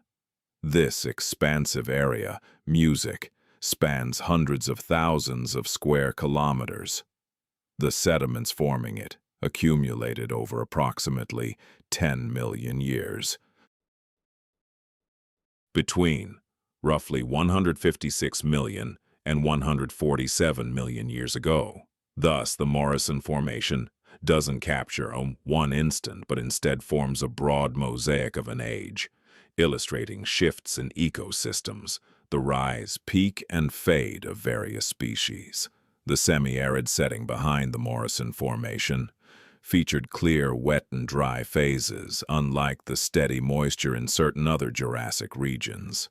In rainy times, rivers overflowed and floodplains broadened, forming short-lived marshes and ponds that supplied moisture and abundant greenery. In drier spells, these sources dwindled or vanished, drawing wildlife to the few lingering water holes and rivulets, which sparked rivalry and hunting as resources grew tight. These fluctuations from season to season are etched into the very stone, appearing as alternating bands of sandstone from river deposits and mudstone from floodplain sediments, interspersed with paleosols, ancient dirt layers, revealing times when roots burrowed deep and plants thrived, then eras of erosion that scoured away the greenery. Interpreting these strata feels akin to flipping through a chronicle of shifting surroundings. What they reveal is a terrain in constant motion, adapting to the rhythms of yearly rains and broader climatic shifts spanning millennia. The terrain of the Morrison era looked nothing like the modern landscapes in those regions. The Rocky Mountains were absent, or at least not yet shaped as they are now, though the forces that would lift them were stirring. In their place, North America's western heartland formed a sprawling, mostly level depression, sliced by networks of rivers draining from distant uplands in the east and west into a mild inland sea that lapped over sections of present-day Utah and Colorado. Those waterways wound lazily over broad floodplains, shifting paths often, while floods dumped layers of silt and high waters carved fresh routes. The plant life mirrored the late Jurassic norm: conifers, cycads, ferns, and ginkgos. The familiar mix from earlier discussions, but here organized by access to moisture and ground quality. Near streams and steady water holes, dense riparian woods flourished, dominated by lofty conifers overhead and ferns blanketing the forest floor below. Farther out in the parched zones between channels, growth thinned out into sparse groves or vast fern meadows, expanses of short flora dotted with lone trees offering rare shelter. Such varied terrain fostered extraordinary variety. The Morrison Formation has unearthed more intact dinosaur remains than virtually any other rock layer globally, and its catalog of creatures evokes a lineup of colossal late Jurassic icons. Camarasaurus stood as the prevailing sauropod, its bones so plentiful that scientists hold examples from hatchlings to elders, granting rare views into their maturation and shifting physiques over time. A full-grown Camarasaurus stretched about 15 meters long and tipped the scales at roughly 25 tons, a hefty presence, though not the biggest long neck in its habitat. Diplodocus stretched farther yet stayed slimmer, hitting over 25 meters nose to tail end. its sleek frame holding steady at around 15 tons. The signature, elongated neck and even more extended tail set Diplodocus apart at a glance. That tail, especially, appears adapted for combat, tapering finely at the end, so experts propose it might snap like a lash, generating shock waves for signaling or warding off threats. Apatosaurus, the beast once dubbed Brontosaurus, until classifiers merged the labels, though fresh studies hint they could differ, carried more bulk than Diplodocus, stockier and shorter, but packing 25 to 30 tons. Then came Brachiosaurus, marked by its erect neck stance and extended forelimbs. It loomed tallest among peers with its head aloft, able to nibble foliage up to 16 meters off the earth, outstripping every other Morrison plant-eater. Sauropods weren't limited to these. Barosaurus echoed Diplodocus, but boasted an extra-long neck. Supersaurus ranked among the titans, with certain specimens nearing or surpassing 35 meters. Such a range of giant plant munchers in Morrison settings sparks inquiries into how they shared space without wiping one another out over forage. Likely they divided resources by specialty, grazing at varied levels favoring specific greens claiming distinct zones, though the finer points fuel active study and discussion. The carnivores stalking these grazers proved just as formidable. Allosaurus dominated as the top theropod predator, abundant to the point where certain digs uncovered scores from a single spot. Utah's Cleveland Lloyd Dinosaur Quarry, a treasure trove in the Morrison Formation, has delivered bones from no fewer than 46 Allosaurus, plus lesser counts of other types. This buildup inspires theories on why so many hunters perish together there. Perhaps a death pit where stuck prey lured in carnivores that met their end while scavenging. Other ideas suggest a drought that led to animals perishing near a diminishing waterhole, or perhaps a gradual buildup over time as the location continued drawing predators for whatever reason. Ceratosaurus and Torvosaurus filled somewhat distinct ecological slots compared to Allosaurus, likely pursuing prey in varied environments or focusing on different body sizes, which enabled several big carnivore types to share the broader area with minimal rivalry.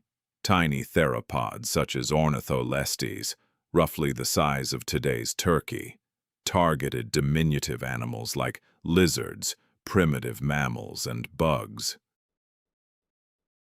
occupying niches akin to those of contemporary foxes or petite felines. Stegosaurus stood out as the signature-plated plant-eater in Morrison habitats, so widespread that full skeletons have ended up displayed in museums globally. Scars from healed injuries on certain remains, such as that renowned Allosaurus vertebra pierced by a Stegosaurus tail spike, confirm the genuine clashes between hunters and hunted, demonstrating that the thagomizer served as a protective weapon capable of wounding even sizable predators. Ornithopods appeared too, with Camptosaurus as the prevalent mid-sized grazer, likely forming groups for safety. Dryosaurus, being more compact and agile, depended on quick dashes to evade dangers rather than confrontations. The Morrison Formation has also captured traces of pterosaurs, even though aerial creatures tend to fossilize less often than ground dwellers since they rarely settle into water or get covered by silt. Tiny mammals show up in the records, but sparingly due to the factors we've covered: fragile skeletons, unsuitable settings for fossilization, predation by scavengers, and rapid breakdown that erases most traces before they can turn to stone. The true worth of the Morrison Formation in paleontology lies not merely in the volume of specimens or their superior condition at times, but in the sheer quantity of evidence that lets us piece together full ecosystems. not just isolated creatures. We can assess the proportions of various taxa and draw conclusions on food chain dynamics, on which beasts thrived abundantly and which lingered as rarities, on the pathways energy took from flora to grazers to carnivores. Geological layers reveal how shifts in moisture across seasons influenced creature ranges, prompting relocations or gatherings near reliable water in arid spells. The Morrison Formation paints a picture of a realm brimming with variety yet unevenly spread, where types like Allosaurus and Camarasaurus dominated in numbers, unlike scarcer ones such as Brachiosaurus and Torvosaurus, where many creatures coexisted with behemoths, where the terrain shifted with the rhythms of rains and broader climatic swings. It was a thriving, intricate web of life, and the relics locked in Morrison strata let us revive it with unusual precision for bygone worlds. At places like Dinosaur National Monument, you can gaze upon a sheer face of Morrison stone, crammed with bones, thigh bones, backbones, ribs, from numerous beasts, often tangled together, forming chaotic piles that signal mass die-offs, swiftly sealed under sediment. These mark tangible fatalities from pivotal instants. Maybe a deluge or a parched spell, claiming lives in clusters or rapid waves. No mere models or guesses here. These are genuine remains from real creatures that perished right there in the waning Jurassic. Entombed in stone for 150 million years, they've endured until discoverers could unearth and narrate their tales. The Morrison Formation expands our insights far past solitary finds. One Allosaurus frame discloses its build. Several from a single spot, spanning ages, illuminate development, prevalence, habitats, and death sites. Scores from scattered locales over vast distances inform range potential regional differences and overall spread across the late Jurassic terrain of western North America. Merge the Allosaurus insights with those from fellow Morrison species. Factor in the sediment clues on old waterways, floodplains, and episodic marshes. Toss in botanical remnants depicting the flora, and abruptly, you're dissecting whole communities, not lone taxa. By examining an entire ecosystem, you're delving into a vivid snapshot of ancient history, one so richly preserved that it reveals not only the creatures of that era, but the intricacies of their daily existence. Who preyed on whom, where various animals gathered, and how communities of life adapted to shifts in their surroundings. That's the true strength of outstanding sites, like the Morrison Formation. Music. It elevates the study of fossils from mere trivia about long-extinct beasts into a robust exploration of prehistoric habitats, enabling us to pose and occasionally resolve queries about life's dynamics millions of years back, such as whether the rules shaping today's environments held sway 150 million years ago, or what unfolds when weather patterns alter, novel hunters emerge, or resources dwindle. Beyond supplying artifacts for displays, which it undoubtedly does, the Morrison serves as a testing ground for grasping how organisms weave together into thriving networks. Having this glimpse into the late Jurassic equips us to comprehend that epoch in manners unattainable from mere fragmented bones, lacking their backdrop. The Morrison Formation unveils the contours of North American ecosystems in the late Jurassic. Yet such systems never operate in solitude. To fully appreciate the Jurassic, we must consider parallel events across the globe in that time frame. That brings us to Bavaria, in southern Germany, home to a starkly contrasting late Jurassic setting that yielded one of paleontology's most astonishing troves, the Solnhofen limestone. This deposit stands out for its exquisite fidelity. exposing facets of bygone life that typical fossils would obscure entirely. The Solnhofen limestone arose in a tropical island chain, featuring isles and shallow inlets within the Tethys Sea. The immense body of water dividing the northern and southern supercontinents in the Jurassic. Reefs and sandbars shielded these lagoons from the broader sea, fostering layered waters, oxygen-rich layers up top and oxygen-poor depths below. This setup proved vital for fossilization, as fallen creatures reaching the seafloor escape scavenging or disruption by sediment dwellers. In fact, no bottom dwellers could endure the anoxic depths. The brine-heavy chemistry further curbed microbial breakdown, while delicate calcium carbonate particles drifted down steadily, blanketing remains swiftly and tenderly to thwart rot or agitation. The outcome was what experts call a Lagerstätte, a term from German for storage site, denoting locales where superior conditions safeguard nuances that standard processes obliterate. From delicate flesh and plumage to wing skins, gut fillings, and even subtle body silhouettes. Such rarities thrive in places like Solnhofen. Its timeline aligns closely with the Morrison Formation, covering about 151 to 149 million years ago in the Tithonian stage of the late Jurassic. Thus, as Allosaurus pursued Stegosaurus across North America's episodic floodplains, Solnhofen's inhabitants thrived and perished in distant tropical shallows, offering paired views of contemporaneous yet disparate worlds. Solnhofen's fossils span a wide array, encompassing land dwellers that inadvertently entered the lagoons, perhaps tumbling in, swept by tempests, or drifting from shores into the depths, alongside sea creatures native to those waters.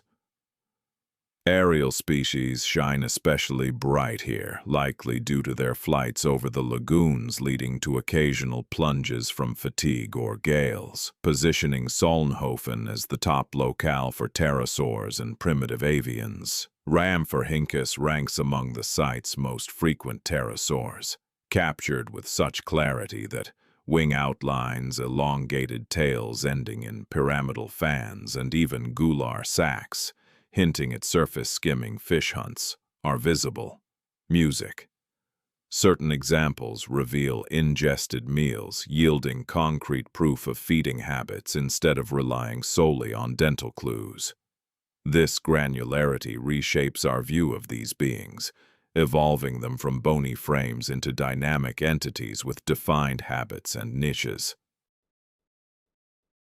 Pterodactylus abounds too at Solnhofen, embodying the stubby-tailed pterodactyloids destined to supplant their lengthy-tailed kin.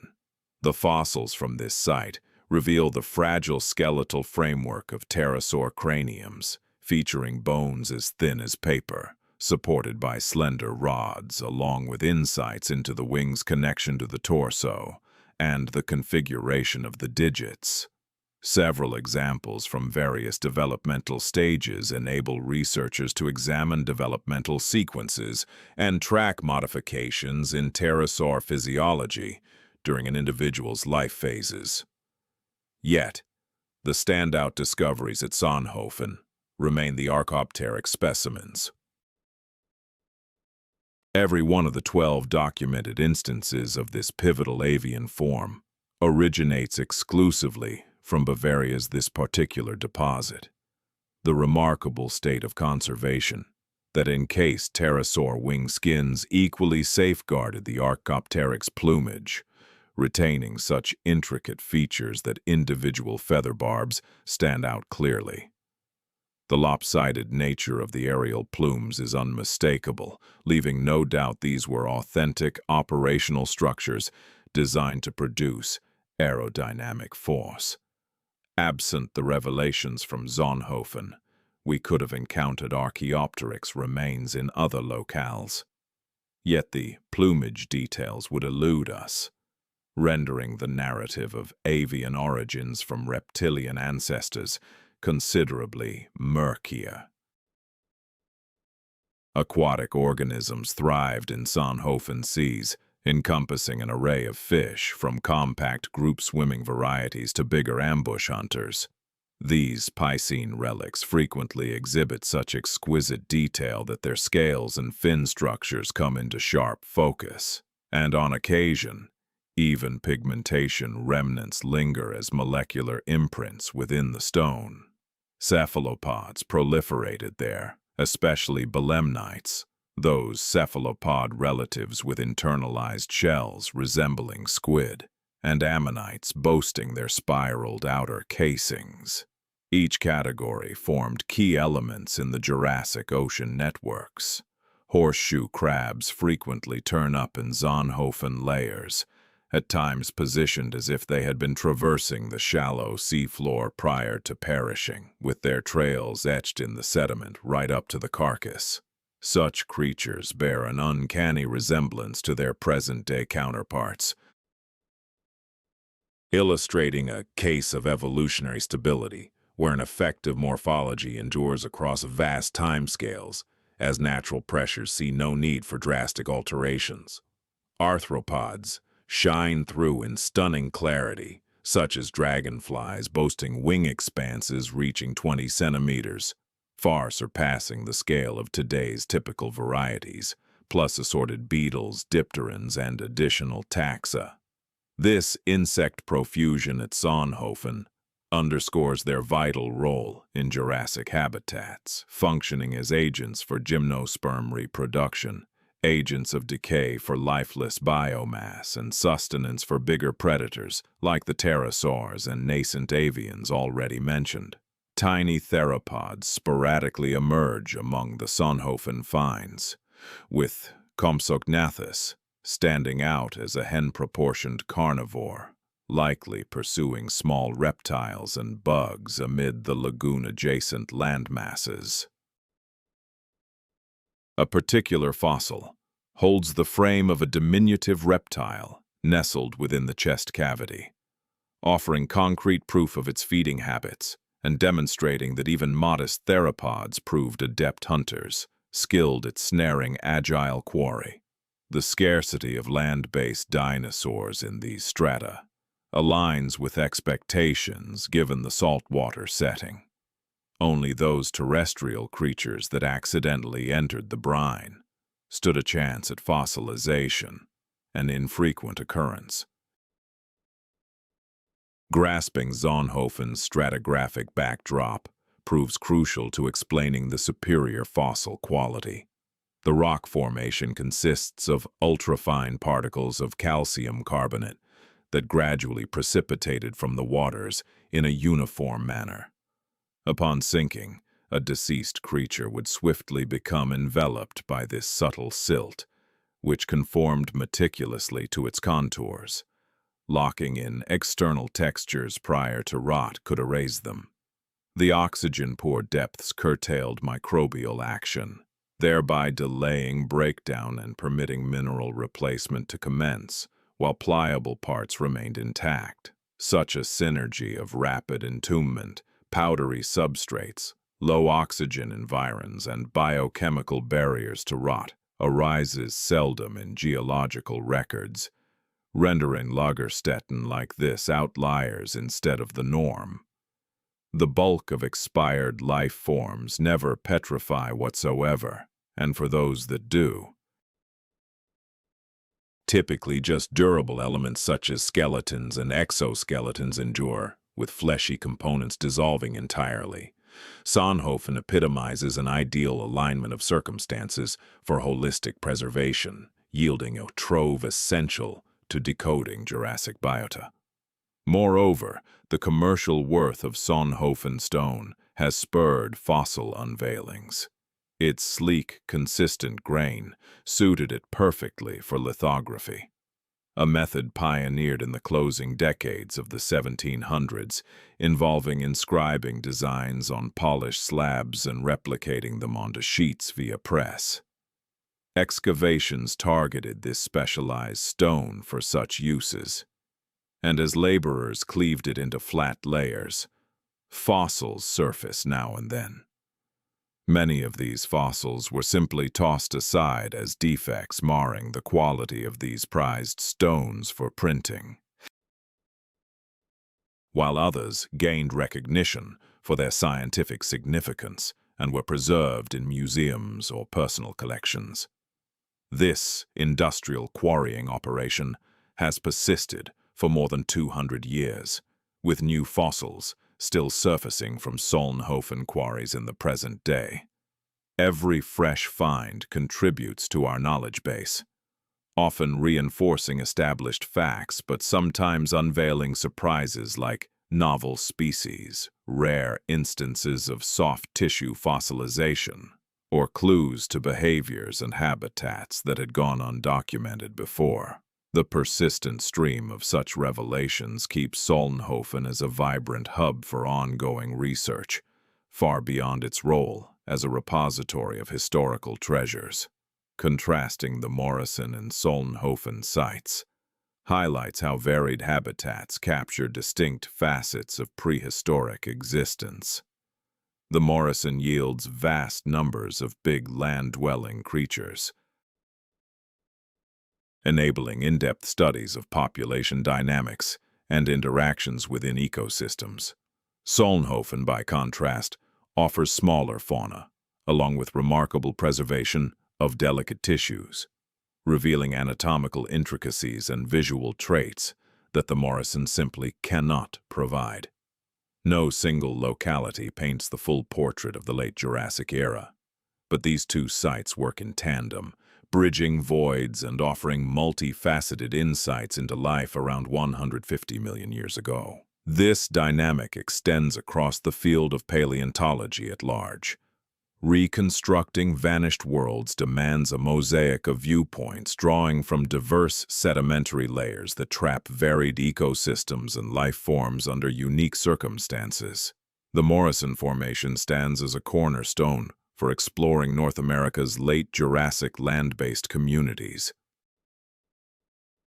Solnhofen proves essential for grasping aerial vertebrates and oceanic inhabitants in the warm, shallow lagoons of ancient Europe, and beyond them lie additional Jurassic deposits, each serving as a distinct portal that music contributes specialized data to the evolving narrative we're piecing together piece by piece. Fossils from Solnhofen hold more than mere scholarly merit. They possess a captivating beauty, exquisite artifacts that stir the mind even among those indifferent to the study of ancient life.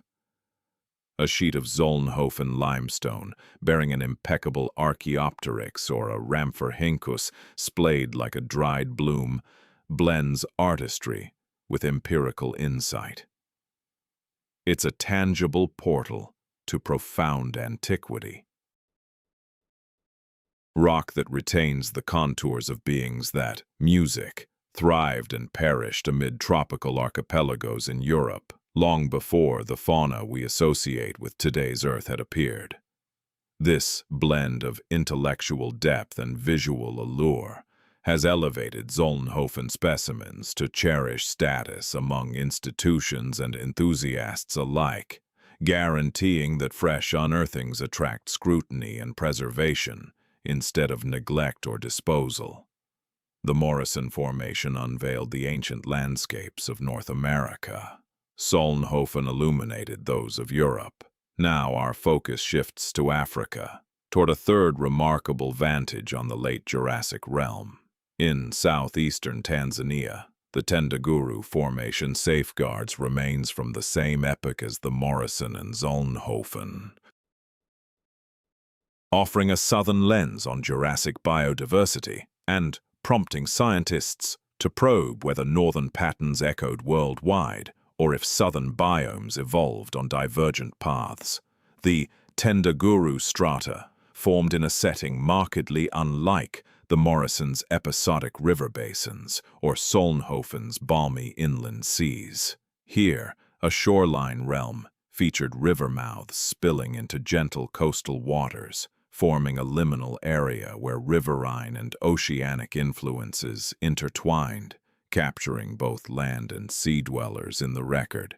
In the late Jurassic, this African region sat nearer the equator than now, bathed in humid tropical climes with abundant precipitation that nourished dense plant life along waterways meandering seaward. The rock layers alternate between sandstones and mudstones, signaling variable water levels and migrating shorelines as tides and seas ebbed and flowed over eons. Certain beds harbor ocean relics, mollusk shells, bones of sea reptiles, sporadic fish skeletons, while others entomb land dinosaurs, evidencing a landscape that swung between submerged and exposed states with changing tides. Such intermingling of sea and shore fossils within the formation speaks to a dynamic habitat, where neither domain held sway entirely, but both infused the preserved biota. The unearthing and digging at Tendaguru mark one of paleontology's landmark triumphs. Yet the tale is shadowed by the era's colonial backdrop. During the opening years of the 20th century, while Tanzania operated as German East Africa, experts in paleontology from Berlin led extensive digs at Tendaguru. They hired hundreds of workers from the area to pull dinosaur fossils out of the nearby stone. These efforts ran from 1909 to 1913. Enduring harsh environments in isolated spots, and ultimately yielded vast amounts of preserved remains. More than 225 tons of bones encased in plaster jackets. Laborers transported them to the shoreline, from where ships carried them to Germany for cleaning and analysis in Berlin. By today's ethical guidelines, these operations from the colonial times raise serious concerns, and debates continue over the rightful ownership of African fossils taken away back then. Regardless of those ethical issues, the outcomes advanced science tremendously, delivering some of the most intact dinosaur frames ever unearthed, with samples that still rank as top references for sauropod structure among scientists. The full assembly of Giraffatitan, once labeled Brachiosaurus branchi, but now viewed as its own kind, draws from Tendaguru, finds and graces the Museum für Naturkunde in Berlin. It counts as one of the biggest posed dinosaur skeletons globally. This landmark find has shaped our knowledge of sauropod life for more than 100 years. Giraffatitan emerged as Tendaguru's colossal figure, mirroring Brachiosaurus of the Morrison Formation in various respects, yet displaying enough skeletal variations to prompt experts to classify them apart. Its overall form aligned closely. A lengthy neck positioned mostly straight up, front legs outpacing the back ones in size, a hefty torso balanced on pillar-like limbs. Still, Giraffatitan seemed a touch less bulky, and specifics in the head and leg ratios warranted its separate grouping. A grown Giraffatitan stretched roughly 22 meters and likely tipped the scales at 30 to 40 tons, ranking it with the biggest creatures on land at the time, though it fell short of the record-breaking masses of certain other sauropods. Spotting a Brachiosaurus-style sauropod in both North America and Africa in the late Jurassic sparks intriguing thoughts on how species spread and how continents linked up at that stage in the late Jurassic. Pangaea had been splitting apart for many millions of years, with the Atlantic expanding steadily. Yet Africa and North America stayed somewhat closer than now. Bridges of land might have lingered over the future South Atlantic, enabling creatures to migrate between land masses, or groups could have diverged sooner and developed on their own paths while holding on to comparable builds. The finer points of this distribution puzzle persist as mysteries. But parallels between the Morrison and Tendaguru animal groups imply that dinosaur societies from the late Jurassic avoided full isolation by distance. Dicraeosaurus, a sauropod unearthed at Tendaguru, came in smaller than Giraffatitan and featured a far briefer neck, growing to about 12 to 13 meters long. Its back vertebrae sported exceptionally high, split spines, creating a unique ridge along the spine that likely anchored muscles or bands for managing the neck. Such variety in sauropod designs, from towering long-neck browsers reaching treetops to compact-necked ones grazing mid-level plants, echoes patterns in the Morrison Formation. This points to herbivores, dividing up food resources, as a widespread trait in late Jurassic habitats, no matter the location. Kentrosaurus served as Tendaguru's stegosaur equivalent. It ran smaller than North America's Stegosaurus, but packed heavier defenses, boasting bigger shoulder and tail spikes alongside tinier plates. A mature Kentrosaurus spanned 4 to 5 meters and weighed around a ton, dwarfing it next to its American relative in scale, though its look stayed striking. The protective setup varied too, prioritizing sharp spikes on the tail and shoulders over the prominent plates that defined Stegosaurus. This hints at stegosaur branches testing out varied mixes of showy features and protection. Elaphrosaurus stood out as an odd theropod from Tendaguru, tied to the ceratosaur family, but designed for quick chases over brute force. With its slim frame, extended slim legs, and modest mouth, it pointed to a menu of tiny animals and a style of pursuit, hunting instead of lurking or overpowering foes. Having this sleek hunter, amid bulkier typical theropods, shows that Tendaguru's environments fostered a range of carnivore types, each zeroing in on specific quarry sizes via tailored tactics. Theropod variety at Tendaguru got less thorough coverage than at the Morrison, in part because meat-eaters always outnumber fewer than plant munchers in food webs, and also due to initial digs prioritizing flashy sauropods over sketchier theropod scraps.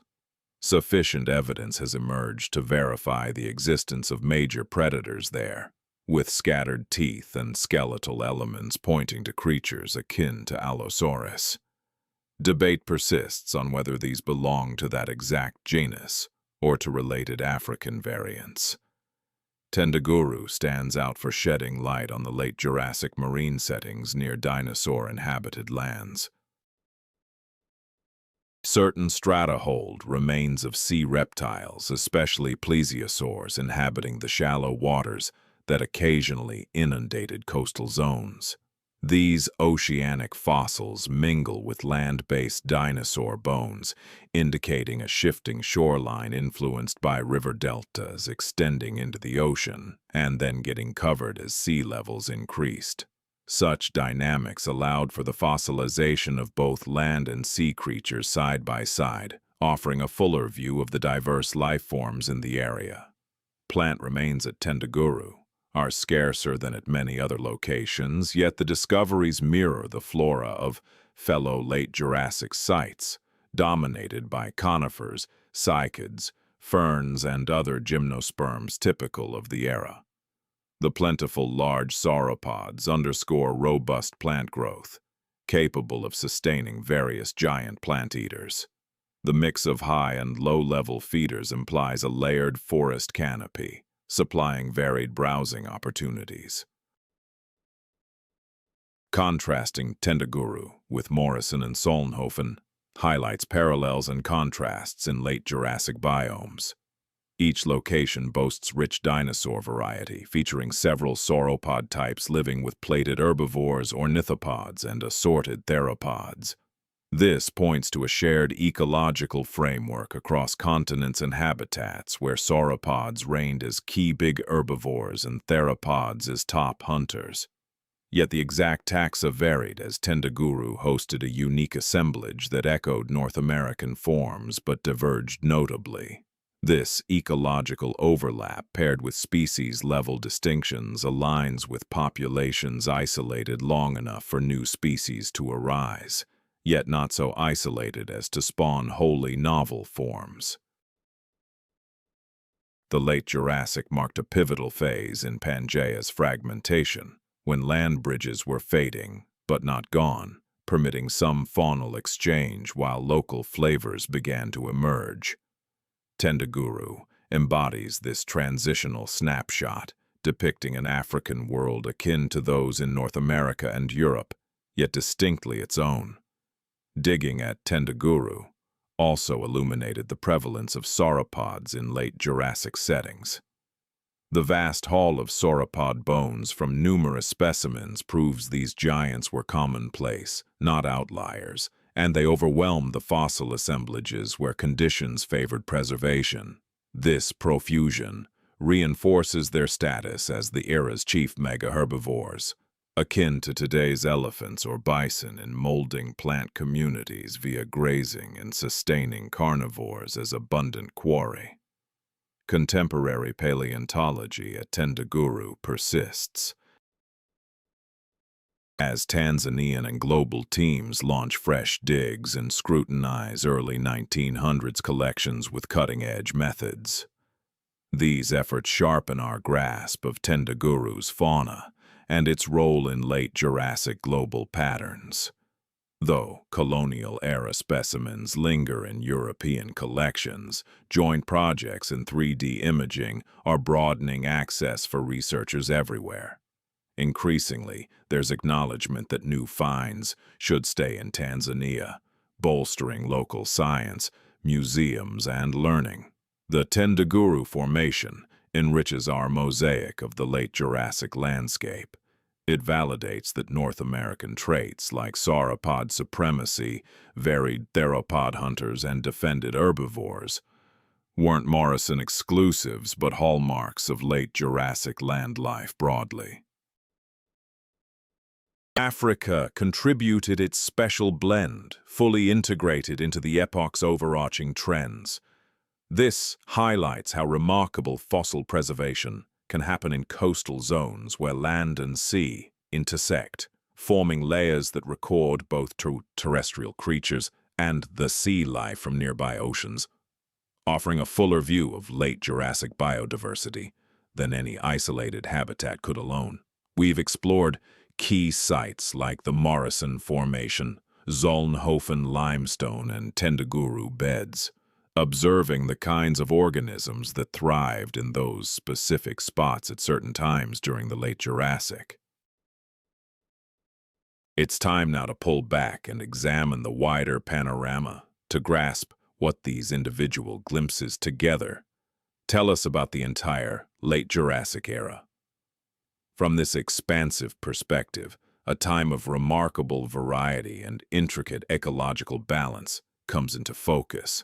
A phase when land-based communities achieved a sophistication that wouldn't recur until deep into the Cretaceous, and even then, not fully in every aspect. In numerous ways, the late Jurassic stood as the pinnacle era for dinosaurs. Calling it the Golden Age might invite a touch of sentimentality, yet the fossil record backs it up solidly. Dinosaur variety hit its zenith across the whole Jurassic, featuring greater numbers of genera, species, and ecological roles compared to prior stages. Sauropods had climbed to their zenith in scale and numbers, ruling vast terrains as the chief big plant eaters on various land masses. Theropods had branched out into diverse body plans, from tiny bug hunters to enormous top hunters, each carving out unique positions within elaborate feeding chains. Armored dinosaurs, ornithopods, primitive birds, pterosaurs, ocean-going reptiles. Every key lineage from earlier Mesozoic times was flourishing, with several hitting their peak diversity. This richness didn't arise by chance. The late Jurassic enjoyed favorable circumstances that had evolved over eons. Worldwide warmth prevailed, with polar regions mild enough to avoid winter ice buildup and equatorial-like weather reaching into today's mid-latitude zones. Earth lacked any polar ice sheets, leading to elevated sea levels that inundated coastal plains and spawned vast inland shallows and shorelines, expanding living spaces for ocean and land dwellers alike. That balmy weather boosted plant growth everywhere. Greenery flourished continuously in many areas, and even rain-variable spots saw booming foliage in wet phases, supplying plentiful forage for plant feeders. Conifer woodlands, cycad groves, fern-filled meadows, and riverside thickets. All these veggie setups operated at peak efficiency, transforming sun, moisture, and CO2 into the mass needed to sustain the huge herds of browsing dinosaurs that defined the age. Freshwater was mostly plentiful, if not evenly spread. Vast river networks flowed from uplands to gentle seas, weaving patterns of streams that nurtured fish, frogs, crocs, turtles, and assorted critters in and near those channels. Rainy spells birthed short-lived marshes, which certain animals used seasonally, while others roamed to track reliable sources. Such shifting water patterns bred diverse surroundings, with habitats shifting by season, pushing wildlife to roam or adjust instead of sticking to one spot all year. That variety in the environment fueled equally varied life interactions. In Morrison Formation communities, various sauropod types shared space, likely each targeting distinct plants or browsing levels, splitting food supplies to ease rivalry. Theropods mirrored this division, with pint-sized ones chasing bugs and mini-vertebrates, mid-tier ones preying on ornithopods and young sauropods, and the giants tackling full-grown sauropods if chances arose. Armored grazers carved a defensive role, skipping reliance on bulk or agility, while ornithopods acted as mid-sized group-living browsers, akin to today's gazelles or elk. Marine realms buzzed with equal intricacy, as ichthyosaurs, plesiosaurs, and pliosaurs split up sea zones and food sources, with varieties tuned to varying depths and pursuit tactics. Skies teemed with pterosaurs, evolving into shapes for specific meals and soaring techniques, while the dawn of true birds injected fresh layers into late Jurassic vertebrate variety. This abundance of species fostered resilient ecosystems via built-in backups. If several types of organisms perform comparable functions in the environment, the disappearance of one doesn't automatically trigger a breakdown, as alternatives can step in to occupy the empty spot. In contrast, today's low-diversity habitats are delicate, prone to disruption when critical players are eliminated. Yet, the late Jurassic's varied communities likely bounced back more effectively, handling shocks without major upheavals in their interconnected food chains. Thanks to the plentiful fossils from that era, scientists can now apply numerical methods in ecology, tallying up remains from various taxa, to estimate how plentiful they were when alive. For instance, at the Cleveland Lloyd site, Allosaurus makes up roughly 70% of theropod bones, pointing to its status as the top big hunter in Morrison environments. Ceratosaurus and Torvosaurus show up far less often, which may signal smaller groups or narrower habitats. Turning to sauropods, Camarasaurus seems to have dominated in numerous Morrison spots.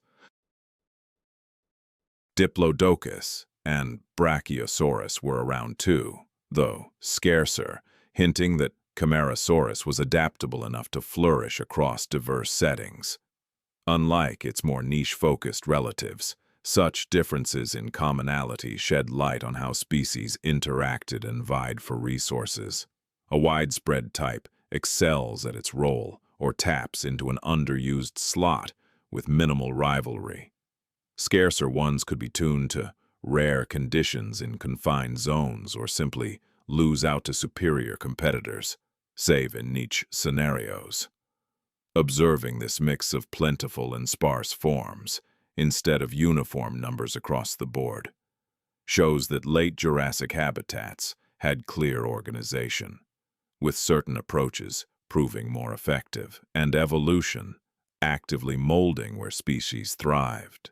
Taphonomy, the process by which creatures turned into fossils in late Jurassic layers, uncovers the dangers these creatures encountered.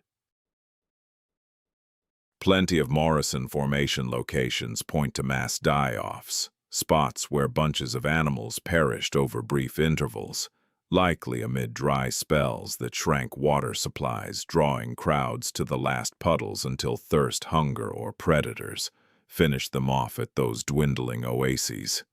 Elsewhere, signs of deluges appear, with streams bursting banks to sweep up creatures in rushing currents, leading to drowning and quick entombment in silt as waters pulled back. Contemplating these grim ends is sobering, but they highlight the tough conditions of the time. Even with mild weather and plentiful plants, late Jurassic worlds weren't idyllic havens. Dry seasons brought hardship, sparking fights over scarce supplies and heightening risks from hunters as need pushed animals into bold, uncharacteristic moves. Torrents struck without mercy, claiming all comers regardless of age, fitness, role, or status. Everyday threats like illness, wounds, and infestations claimed victims too, though they etch fainter marks on the bones we find. Still, groups endured and habitats kept humming. Reproduction rates offset deaths from hunts and disasters. Vegetation was ample enough to sustain plant eaters and, in turn, the carnivores that preyed on them. Equilibrium held, not frozen but lively, with numbers shifting to match changing surroundings without total wipeouts, and turnover via arrivals and local vanishings keeping things fresh. Overall, variety stayed robust. This equilibrium endured some 10 to 15 million years across the late Jurassic, a long stretch where core community frameworks held steady amid slow swaps of species through gradual evolution. Stegosaurs started fading late in the game, their positions later assumed by ankylosaurs in the Cretaceous. Certain sauropod branches hung on, others bowed out, giving way to fresh variants, honing novel traits. Theropods kept innovating, paving the way for tyrannosaurs and kin that defined later Cretaceous dynamics. Yet during the late Jurassic era, spanning from about 160 million years ago to 145 million years ago, terrestrial life reached an extraordinary pinnacle of variety and intricacy, marking one of the greatest eras in the chronicle of land-based organisms. Dinosaurs weren't the sole triumph in this landscape. Small mammals kept to their unassuming roles on the periphery. Pterosaurs commanded the skies. Reptiles of the sea held sway over aquatic realms. Still, dinosaurs stood out as the most prominent, varied, and influential presence in the environment. To grasp their story is to comprehend how ideal circumstances converged to fuel their prosperity during this time. The late Jurassic demonstrated that massive creatures could thrive in large numbers and exhibit broad variation at once, that habitats could sustain various colossal species without breaking down, and that targeted adaptations and resource sharing enabled multiple giants to share space even amid seemingly scarce supplies. Such observations carry deep significance. They illuminate core tenets of ecological and evolutionary dynamics, including how biological groups form and endure, the factors promoting complexity rather than uniformity, and the setups that encourage richness in life forms.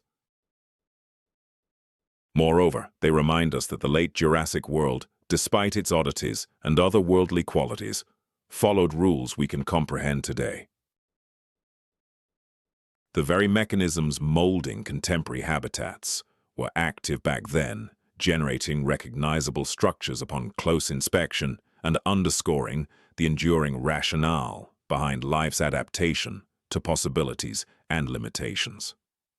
All epochs conclude eventually, even the most radiant. Circa 145 million years ago, the Jurassic started evolving into the Cretaceous period. Unlike the dramatic divide between the Triassic and Jurassic, punctuated by massive volcanic activity and a widespread die-off that swiftly altered global biology, this shift unfolded slowly. It involved a gentle waning of one chapter and the rise of the next, with alterations stretching across millions of years, rendering the fossil evidence hazy and imprecise about the precise moment of handover. In truth, the divide is so subtle that the Jurassic-Cretaceous line stands as one of the vaguest demarcations across the full span of geologic history. Other era transitions often feature unmistakable mass die-offs or worldwide rock layer signatures from dramatic events. But the Jurassic's close displays local differences, with regions undergoing shifts at varied paces and manners. Certain late Jurassic species lingered into the early Cretaceous, whereas others faded or dwindled prior to the era's formal close. The line lacks definition. It's more a broad band of evolution where Jurassic communities morphed steadily into Cretaceous ones. This vagueness irked pioneering Earth scientists and still hinders current attempts to pinpoint the exact endpoint of one phase and start of another. The issue stems from what experts term provincialism, the pattern where separate locales foster unique biological communities with limited interchange. By the late Jurassic, the drift of continents had progressed far enough that North America, Europe, Africa, and Asia each boasted their own signature collections of dinosaurs and fellow creatures. These local groups didn't evolve in unison or uniformly. A seeming threshold in one locale might not emerge elsewhere for millions of years, rendering a unified timeline marker elusive on a planetary scale. Even amid such uncertainty, we can pinpoint shifts as the Jurassic neared its finish.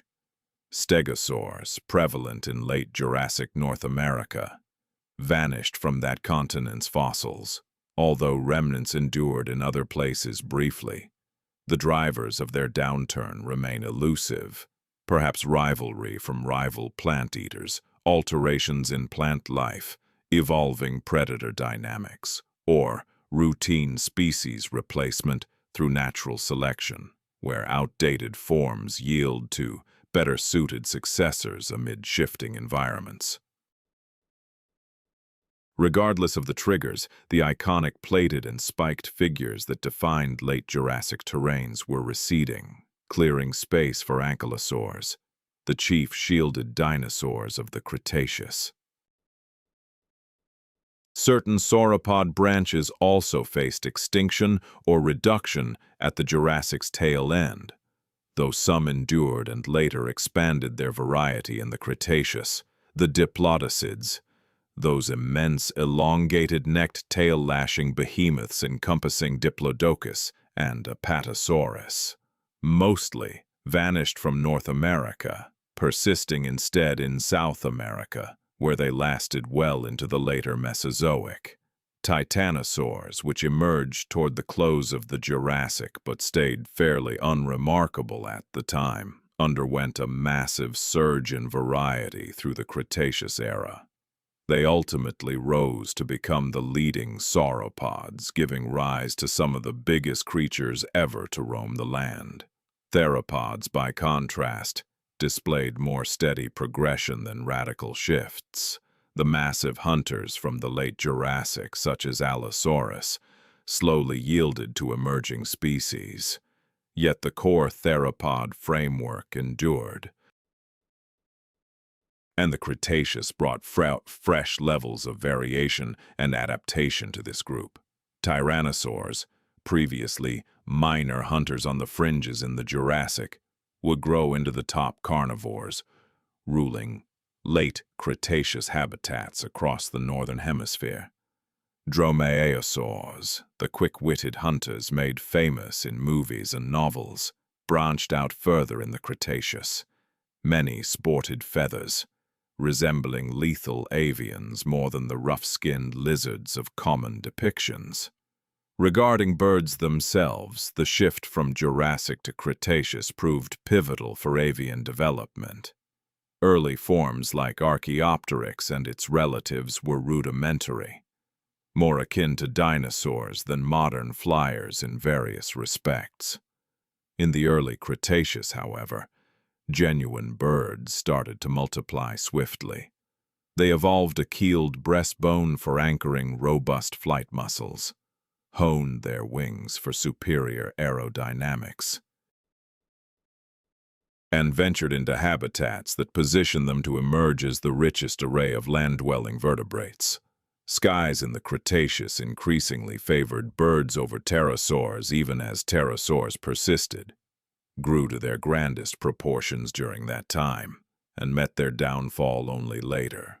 Arguably, the biggest transformation at the Jurassic's close involved vegetation. Flowering plants, or angiosperms, were absent from the Jurassic, or at least so scarce and localized that no fossils attest to them.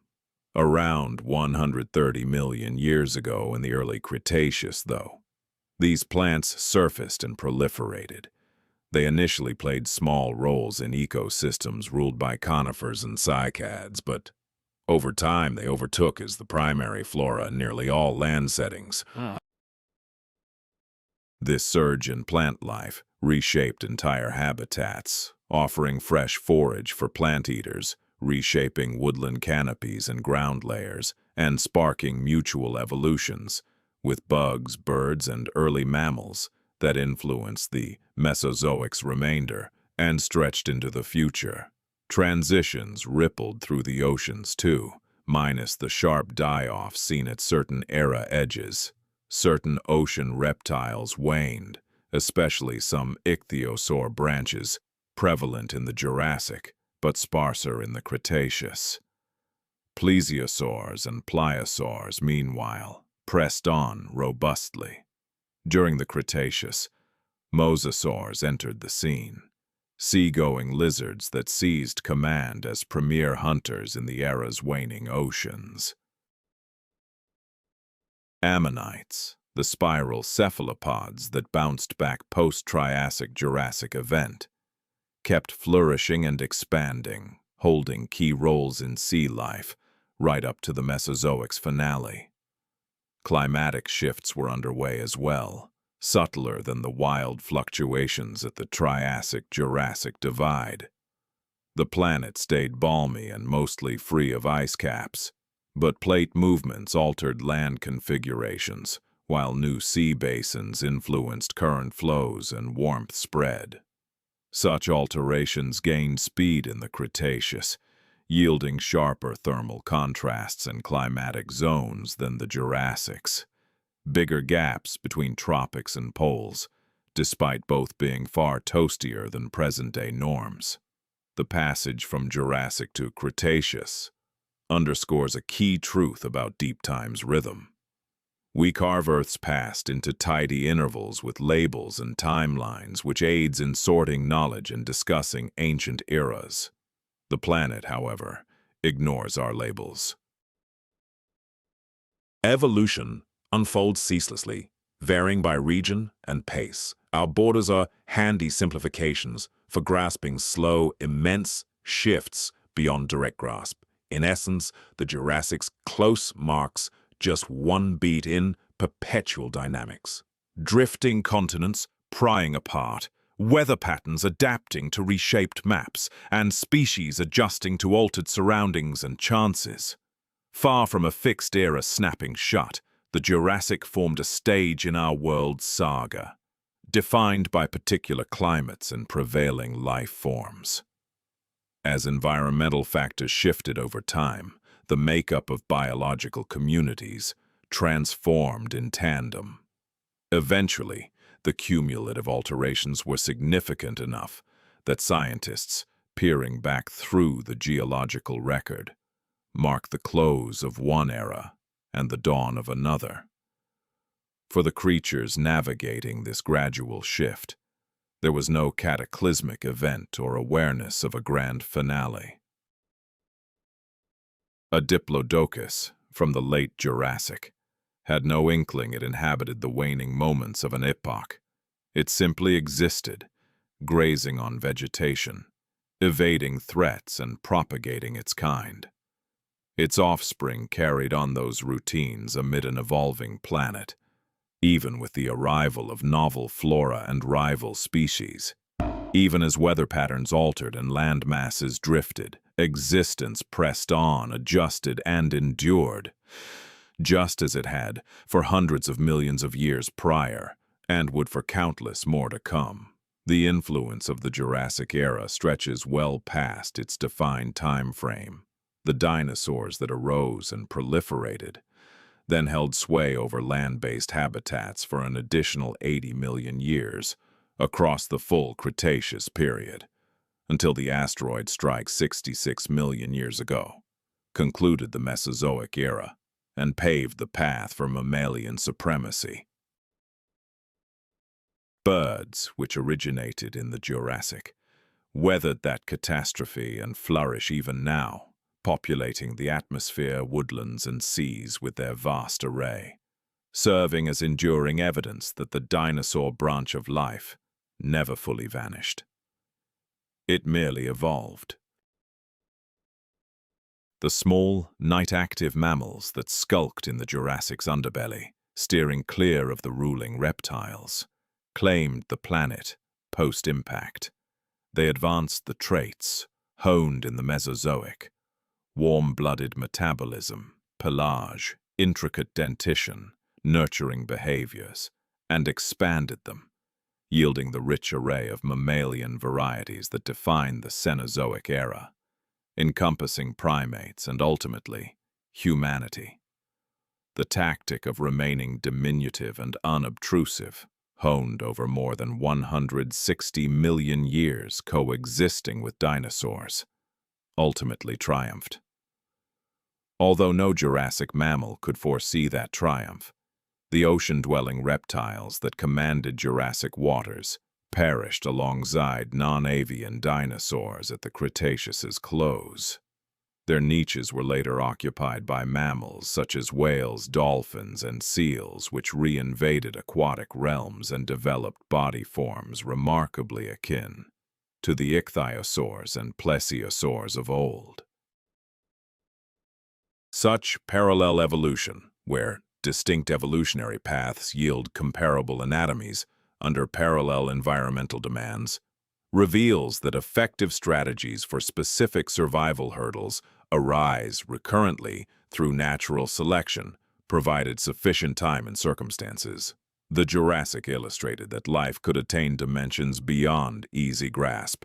Sauropods dwarfed all land animals before or after them. Their very feasibility, that natural laws and biology, permitted beasts of 50 or 70 tons to ambulate, forage, and breed, broadened our view of evolutionary possibilities. Pterosaurs proved that backbone-bearing creatures could conquer the skies, sprouting wings from forelimbs and soaring freely, underscoring that aerial realms held no monopoly for insects or avians alone. The Jurassic landscape lacked grasses, blooms, and numerous botanical and faunal categories familiar today.